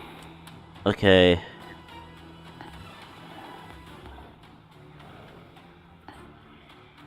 Okay, so, yeah, okay. So, yeah. bless you. Bless you! Thank you.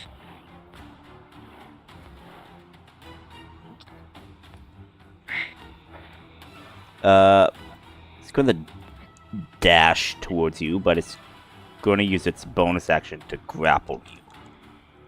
Oh, come on.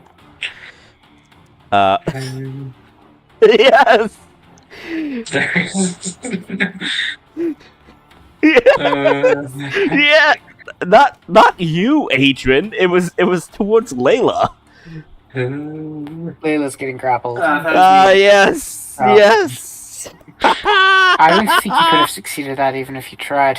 No, he still wins no matter what I do. But now luckily, because of you this, can't get attacked by anything since the narrow but now corridor because of this, prevents you. I will say that like this thing goes back and he is going to try to grapple you. I'm having fun. 16.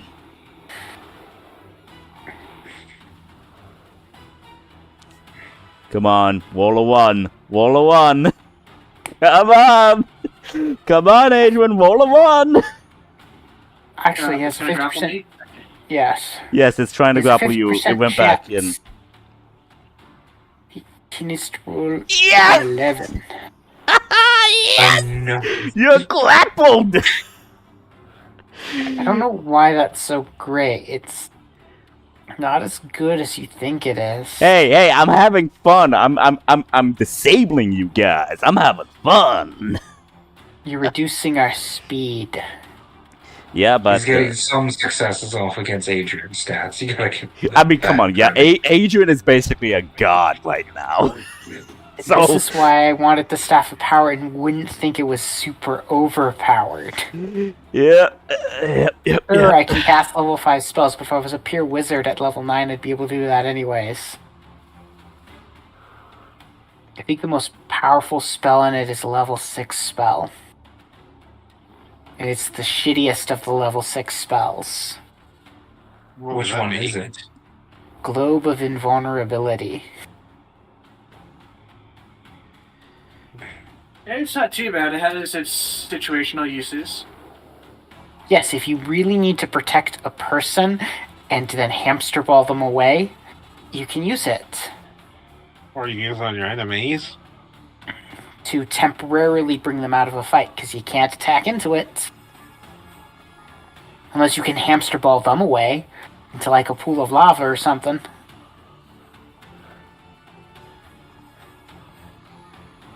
Whose turn is it now? Right. Otis. I thought it was the prone guy. Hasn't he gone? No, he tried to grapple Adrian but failed. Oh, I thought this is the guy that tried to grapple Adrian but failed. They both tried. Oh. Okay, yeah. Adrian was too good. He's too epic. Too slippery. Too slippery.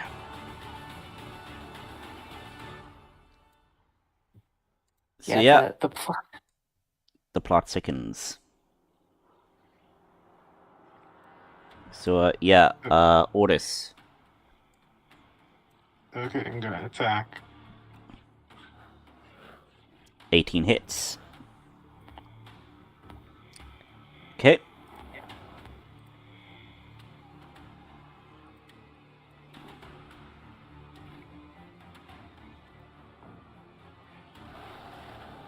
Dead. He's dead. Oh. You guess he's gonna get up. Alright, this one grappled him? Okay, so Yeah. Everything in this room is dead. Okay. He's gonna move towards it, and can I try to shove that thing off of Layla? Since you are behind Layla, that You could try to pull Layla away from it. yeah, you could totally try to do that. Okay, I'll allow that. But no, you can't get around to the other side of it to pull it, so you'd have to pull her. Okay, yeah, So I'll try to pull her away. And your contestant would still be against it. So you're basically playing tug of war with Layla as the rope. Okay, Okay. I'll try to take Layla away from him. Alright, let's do it. Roll this. Okay. Not Nope. very good. Nope. Like that.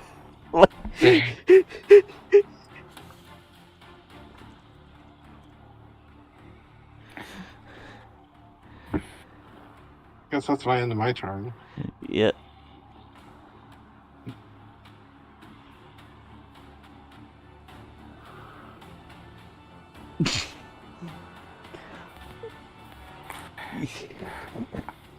So yeah, Nail.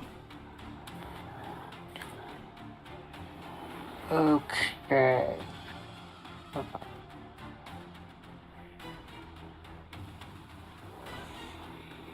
This is the one grappling, right? Yes, this one. Okay. I'll mark him pink. Well, I'm gonna telekinetically shove that one. Okay. And it's a strength save.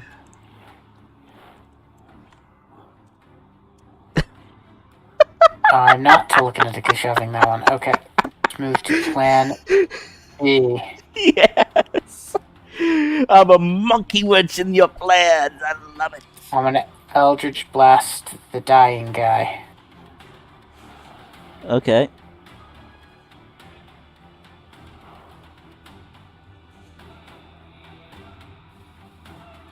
Yeah. 14 hits and 24 hits. So he takes a buttload of damage. Not really, it's like 11. Alright. Well, actually enough to actually kill him. Okay, I've done my thing. I'm just gonna stick up here, unless I can climb even slightly higher up. I'm just gonna stay here and be like, "You got this, Neil. I mean, you got this, Adrian." Yes. You got this. Because unfortunately, I can't push you further away, because he's the one grappling you. Okay. He will stab it. Yeah. Even if I pulled you, Adrian, you wouldn't have been free of the grapple.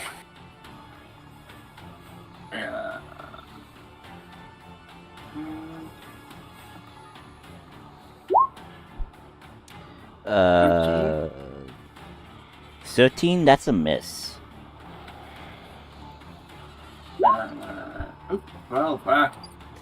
Yes!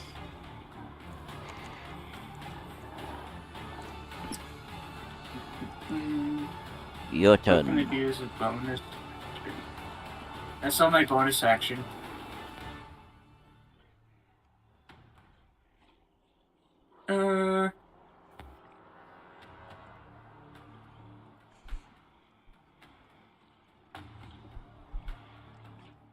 He will.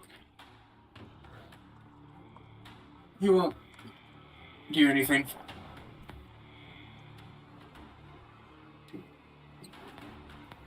Okay, so, Right. yeah, Layla, it's your move. Shocking grass. Yeah. So, head explodes. I guess Oris will gently lift her down. Thank you. Hate machines.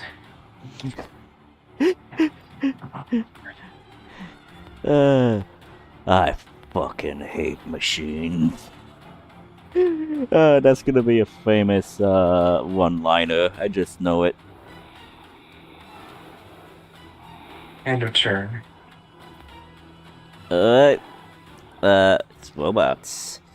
So, so Layla and Ortiz, you then hear footsteps. Clink cling, clink cling, clink cling.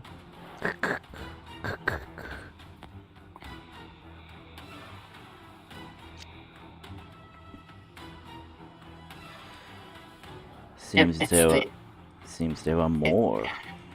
It's the other 10 that were in storage.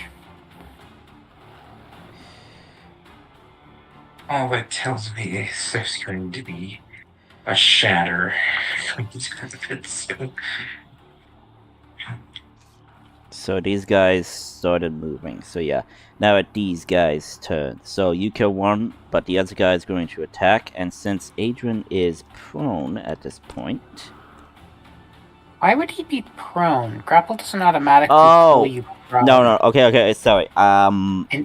No. I figured I was not prone because this way was on the floor. Yeah, okay. You So put me to its level. yeah. So if it's one of the prone robots that grapple you, you will be automatically grappled and prone. My mistake. Thank you for clarifying that. Thank you. So in essence, I should switch up Adrian's thing. So you are grappled, not that. Okay. Here I go. 15 is a miss.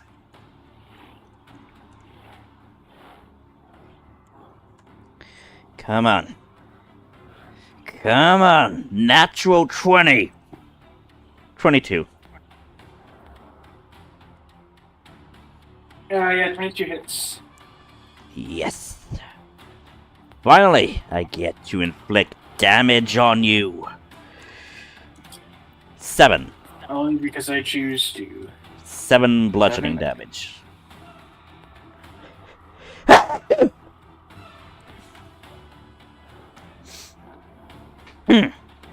And that's pretty much it. Alright, Otis, your move. Okay.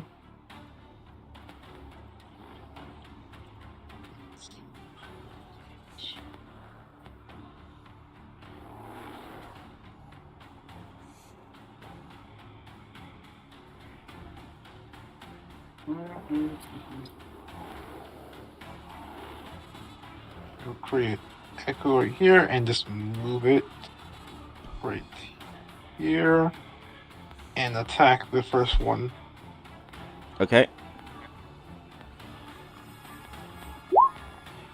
26 hits. 9 misses. But yeah. So that's gonna be... Yep.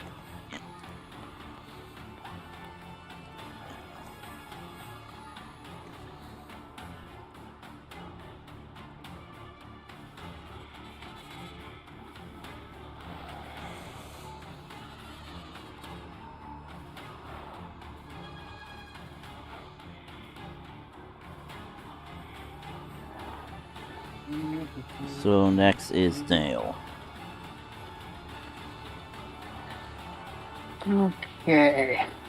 I'm gonna try to pull the one guy again. Why not? I mean, not much else doing with that bonus action, the telekinetic shove. One of these days it's gonna hit him.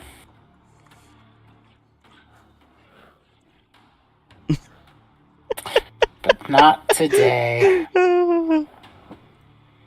Instead, I'm just gonna Eldritch Blast the guy a couple of times. So 19 and 17 hits. So You're targeting the 21 pink. damage. You're targeting the pink. Yeah. Okay. Targeting the pink guy.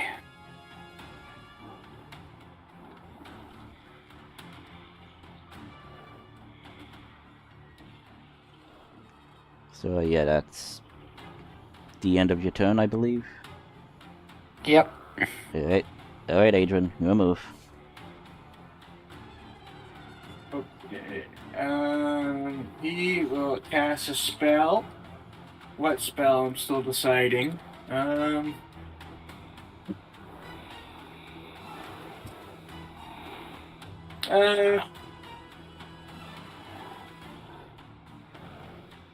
He will cast Shadow of Moil. Okay. Now he is heavily obscured. Okay. That is... And as a And that's bonus within... action. Yeah, and that's within 10 feet of you, right? Yeah.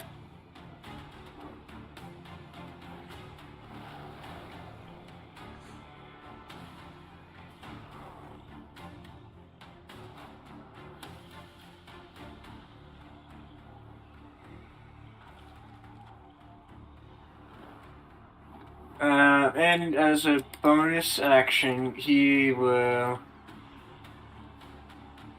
activate Shiro for, and that's his turn. Alright. Layla.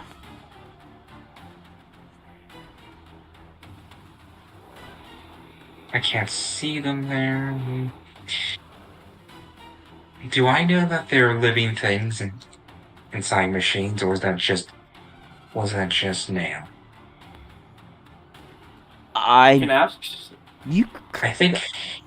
I would... I assume that was just Nail. Nail been told that information. Yeah, because Nail was the one that was doing that, and the caretaker was mostly focusing on Ed, and everything else figured out a way, but only told that to Nail at this point. Only told... Alright. I'm not Fireball. killing 30 allies to kill 10 enemies. Firebolting the one in front of Otis's echo.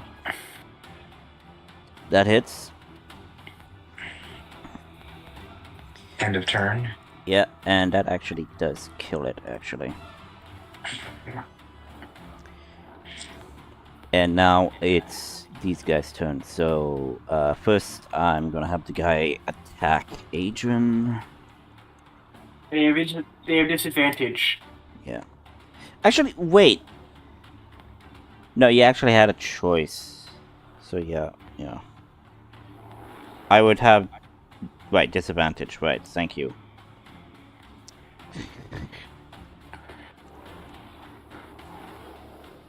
Well, doesn't matter. It's a miss. Next, these guys are going to... This one's gonna move up to... you. Yeah. Okay. Echo's right there. Yeah, so attack of opportunity was your echo. Can it move through the echo? 15 hits. Yes, it knows that the echo is there, but it only is targeting living entities, and the echo is not living. Okay. It's an object. Also, it can't You move. think? I was gonna say, can the echo still block him from coming to me? No, because he is sentinel. Do you? Yeah. No, that's right.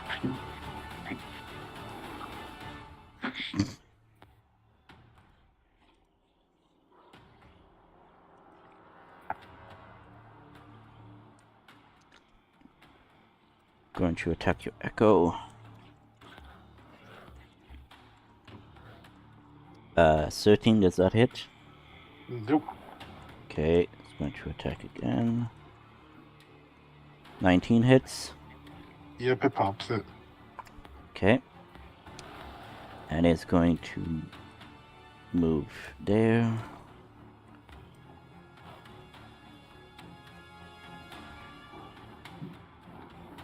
Just about makes it here.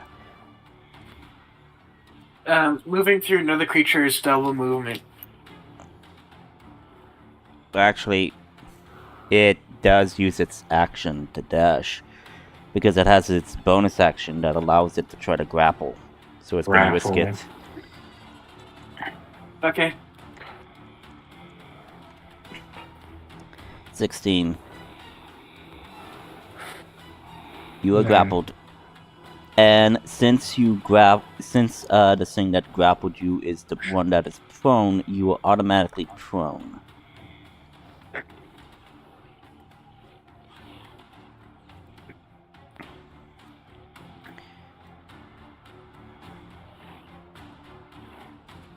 Going to dash over here. Come up over here.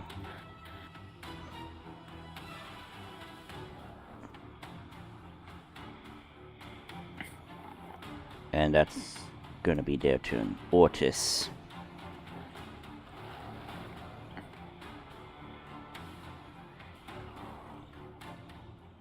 Let's come over here and create echo once more and attack this one. Alright.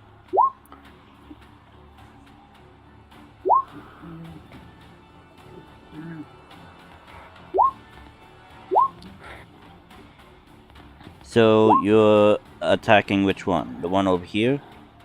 Yeah. Okay, that's how much damage?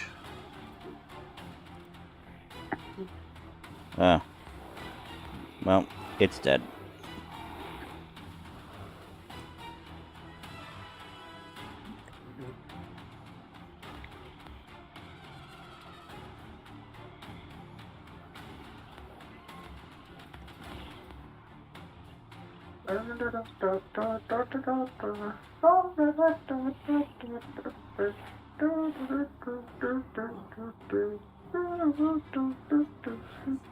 So is that all, Ortis? Yeah, that's it. Okay. No. Okay. Probably against my better judgment. I'm gonna climb down and then move over here.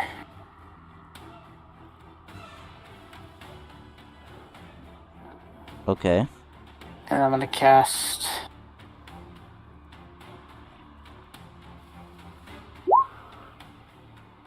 and then use Dragon's Breath in a cone in this direction. To avoid Adrian, but hit all three of these guys. I Okay. don't think it would hit. Would it hit the guy around the corner? Well, I mean, I can create a straight line from me to it without having to really do corners. If we go with corner, you can easily create a corner that hits most of his square.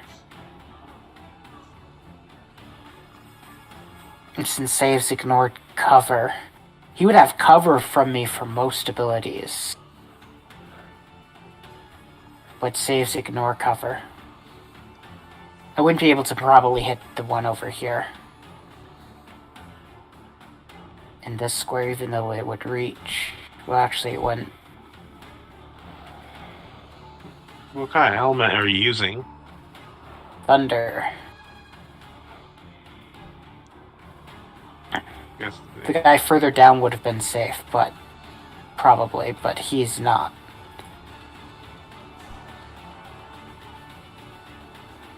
Oh, lightning damage, specifically. Okay, so you all are doing lightning damage.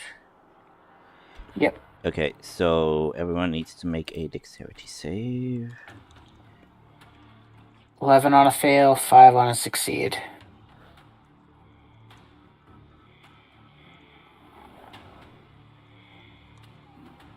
And are you also getting the guy that's in the corner as well? Yeah, Okay. even he's getting hit. Oh. Well, that guy doesn't get hit.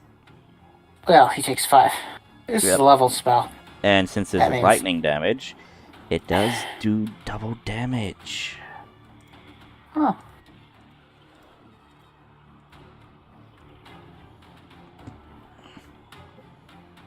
So that means 22, 22, and 10. Mm-hmm. And that would make 5 step back up. Alright, Adrian, your move. And you're no longer grappled. Your grappler is dead.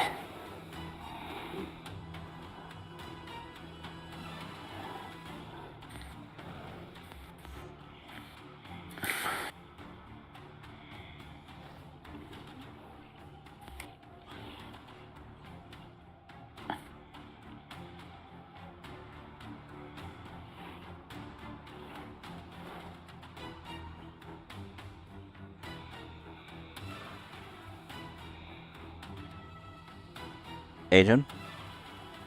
Okay, Adrian will attack the one in front of him Okay. with advantage since he's heavily obscured. 26 to hit. Minimum damage, so 12. Okay. So, 26 and 18 does hit. Oh no, that was one attack. Oh. Elven accuracy. Elven accuracy and advantage. Oh, okay. So, 12. Yeah, 12 damage. Boom. Okay, yeah, then when that happens, he steps over and attacks. Next one, 23 to hit. Yeah, 23 16. hits. I mean, 22. Yeah. 16? Okay.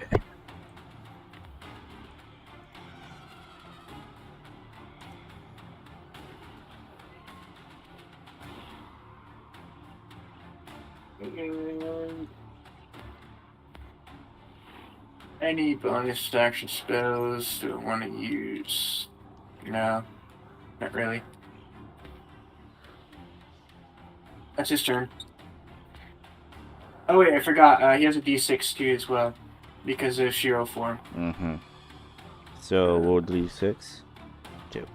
Well, wait. 18. So 18 damage total to that one. Okay, then yeah. That. And then he will run to there because that's his movement, I think. That's more than his movement. Here we go. And I forgot to remove the net. Sorry. Okay. Yep. So Layla, your move. You Shocking are grasp. okay. Yeah, shocking grasp. So that's doubled the damage. So that's 22.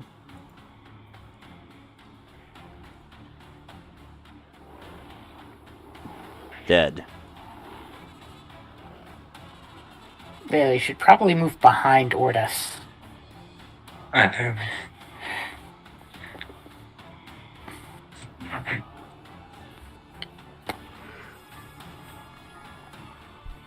And Ordis and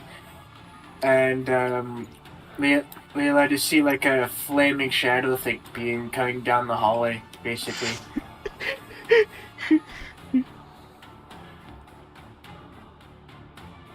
I think they've seen this Shiro form before.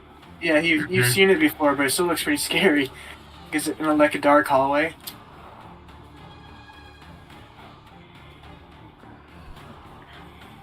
Are both these hallways dark? No, his hallway's dark because the flaming shadows dims light around him. Okay. It's now Robot's turn. Thank you. Oh, you're not. Oh, yeah. Okay. Layla moved. She can no longer be grappled.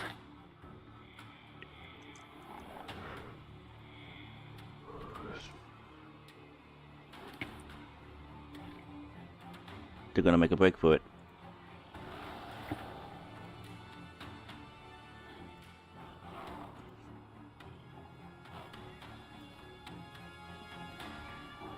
Okay, Ordis is going to yell at, seeing this, he's going to say, hey, lock the elevator now. You say that to your red orb. Yeah. Okay. You totally. Okay, it says, locking down now. Elevators are locked.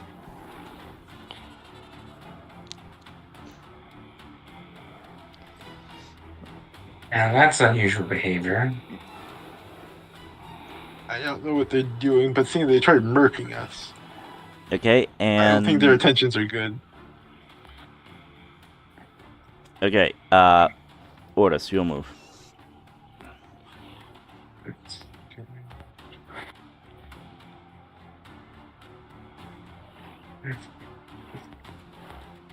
Yeah, I'm going to use German, and I'm going to go all the way over here, Okay.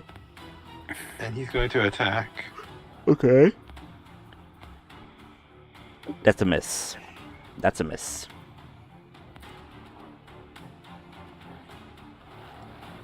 Nail. I guess I have my turn. Yep. Nail.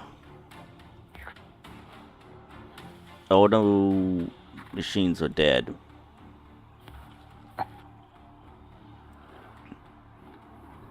I guess I'll dash over here.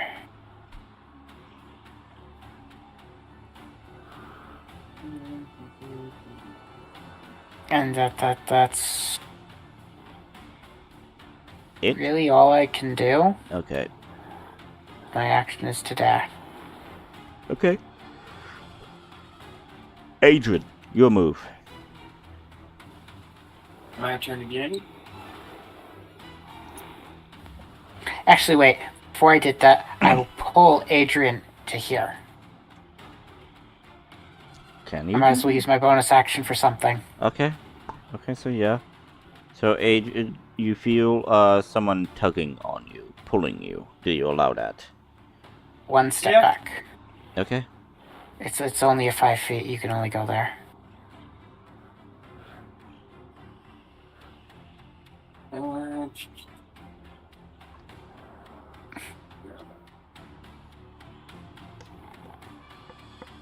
So yeah, Adrian, it's your move. It's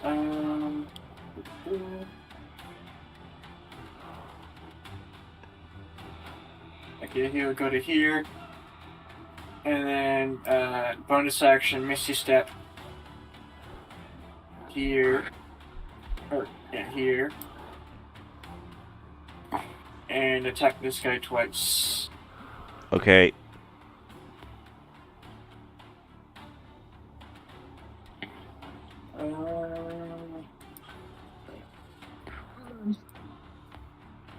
Still no crits.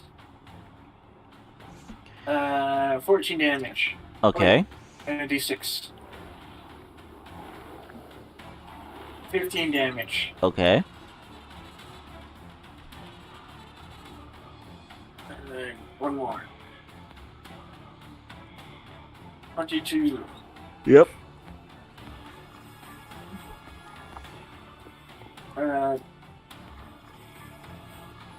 23 damage.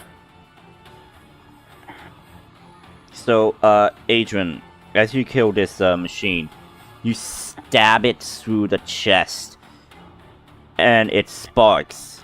It looks at you, reaches out, and in a distorted voice, you just hear, "Thank you," as it shuts down.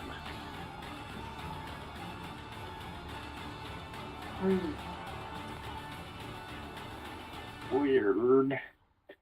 That's weird. And, now Layla.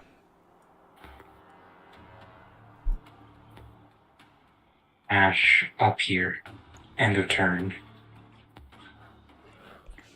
Robot's turn.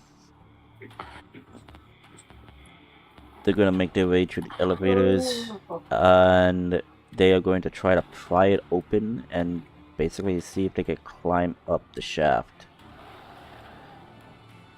Did that one leave my range? Actually, Yes. yes. So yeah, attack of opportunity. Right, sorry. Nope, Doing- miss.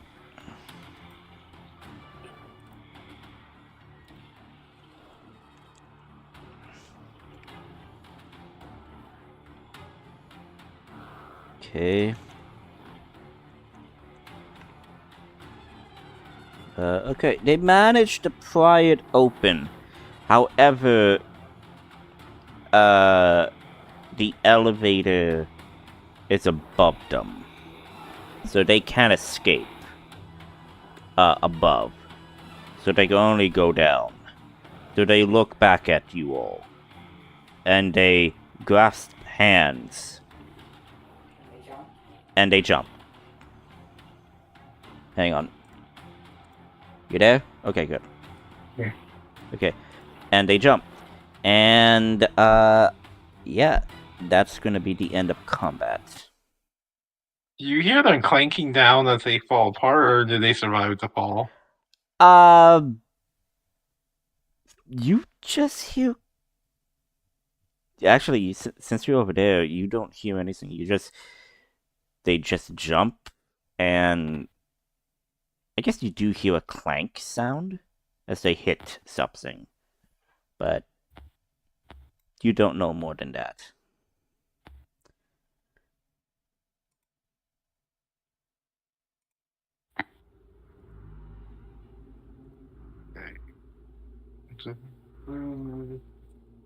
Combat over. Yeah, combat is over. I go to look. You go to look. Yeah. You look, and you don't see anything, but you do see faint lights. Or so we'll go back and to the room and grab the Like, how Jesus far thing. of a fall would that be? Okay. Give me a moment. I am getting a calculator right now, so... There were Let's 4 see. levels total. Yeah, give me a moment. Give me a moment. So that times that Surprisingly, not a lot, depending on how big the floors are. minus But that's assuming the bottom of the elevator shaft is the bottom of the chasm. that they It just would have jumped been down. a 120-foot drop. And let's see. D&D 5e fall damage. Was that like a d6 per 10 feet?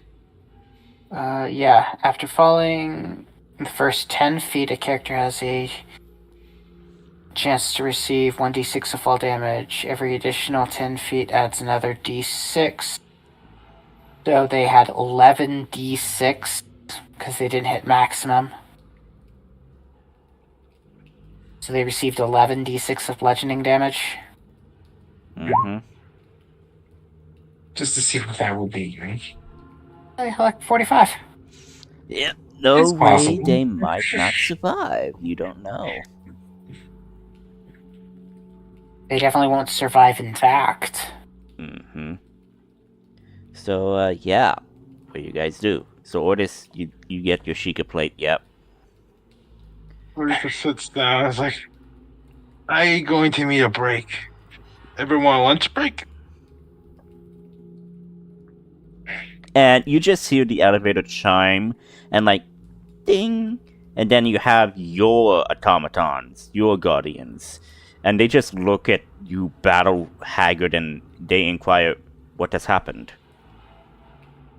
Some corrupted automatons tried attacking us. Oh. Two of them jumped off the elevator shaft and fell down. They all look at each other and like, organic joke? I don't know. And I mean, it's like they literally hold hands and jumped off. I have no idea. I don't think that's real. What would you call it? Logical? Logical? I love that like organic joke, and like you're trying to explain. No, this actually happened. I love that. So they just tell you that everything has been transported. All of the items, as well as the blueprints, have been secured. And so yeah, they are here to assist you with anything else that you need with. I'm gonna ask them how many bags of holding that they have in total. You know what? Roll for me a 1d10. 5. They have 5 bags of holding at their disposal. Okay. Well, we'll wait until we get down to further to see what we should prioritize in putting in the bags of holding. Yeah. Okay, so if I recall, first level was like a research lab. Second level was a construction, forge, weapon creation. Third level was another research lab. And the fourth level was more of a containment area, I believe. Yep, so next will be another research lab. Yep. So I will say that this would be a good time to end the session here. Yeah, at this point, I'm pretty sure Ortis and them are probably gonna have a snack. Yeah, so I could say you guys could take a short rest if you want. So make your changes for the short rest, and yeah.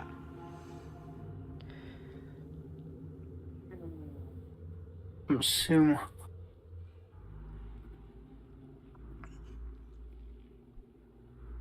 He's also going to try to attune to the belt giant strength. Okay.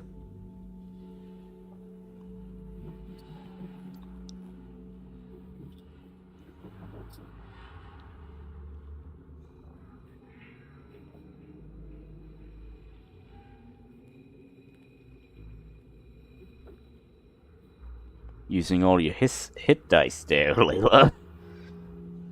I took a bit of damage when I fought the Wendigo thing. That was like 31 the entire time.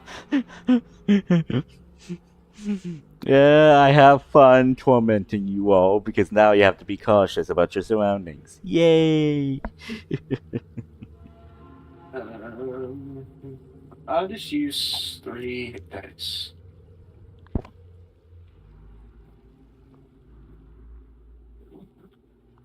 3, 1, 2,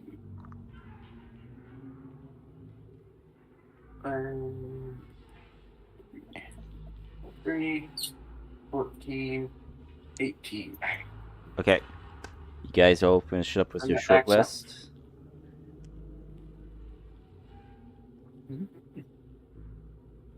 Mm-hmm. Okay. So we're gonna end the session here. I hope you enjoyed it. I will see you guys 2 weeks from now. And you guys are going to explore the 3rd level, which is another research lab. Yeah, about that. I'm pretty sure. What's 2 weeks from now? The 23rd. Third. No. 20. No. 2 weeks. Yeah, Believe the 23rd. 30th. 23rd. Christmas Eve is Are you 24th. really going to be meeting Oh, the day before Christmas Eve? Okay. So we could push it. We could push Do you want to go to the 30th, or do you want to just go until the 6th? Okay, hang on. We could do January 6th if you want. We could do January 6th. So we'll be skipping next session because that's the 23rd and doesn't make any sense. Yeah. And going all the way to the 6th. Yes. So 4 weeks from now. Should give us enough time of an hour, as well for me to plan other encounters for this lab. Yep. Okay. Alright, any questions, any comments? Just like, I guess we can talk over the 4 weeks. We can talk about the magic items we found or something. Okay, yeah. Because I would say like there was about 20 magic items per vault. Yeah. So I'm going to wait to attune to the Staff of Power until I'm level 9, because it is an extremely powerful item for my level. At level 9, a full-scale wizard would have access to level 5 spells. Okay, so that doesn't... Dude. So I'm no longer overspelling with a magic item. Okay, so Layla got... The Wand of Lightning Bolts, which I will attune to. Got Wand of Lightning Bolts. Nail got Staff of Power. Yeah, with the fact that almost all of the spells are level 5 or higher, I'm going to hold off on attuning to it until I'm level 9. Yeah, and so Ortis got Belt of Hill Giant Strengths, as well as I did say that there were 10 sunstones, so 10 sunstones. You said there was 5 of each, and 5 of each stones. Of the other stones. Oh, okay. Of the other stones, but there were 10 sunstones. And 5 other elemental attribute stones. And did Adrian get anything? I did not. No, but he's going to. He got the sunstone, which is what is going to be made in something. Right. So Adrian and Orcus directly grabbed one of them, and then they stored the other 8 sunstones. Right, okay. Yeah, I'm gonna hold off on using this until I can actually so basically have level 5 spells. Staff of Power, Hill Giant, Belt of Hill Giant Strengths, 10 Sunstones, and 5 other elemental attribute stones.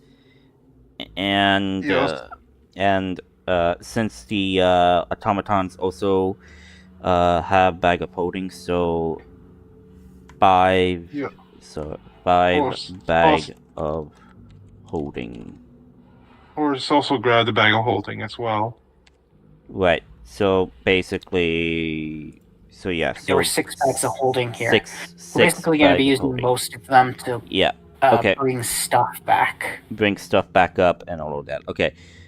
Okay, so this is in game chat. This is just so I could keep track of the stuff in the sense of putting stuff in the vaults, so I could just make sure that everything is organized. Okay. So yeah, so looking forward to next session. So I will see you guys on the 6th of January. Yep. See you guys. Bye. See ya. So yeah. Bye.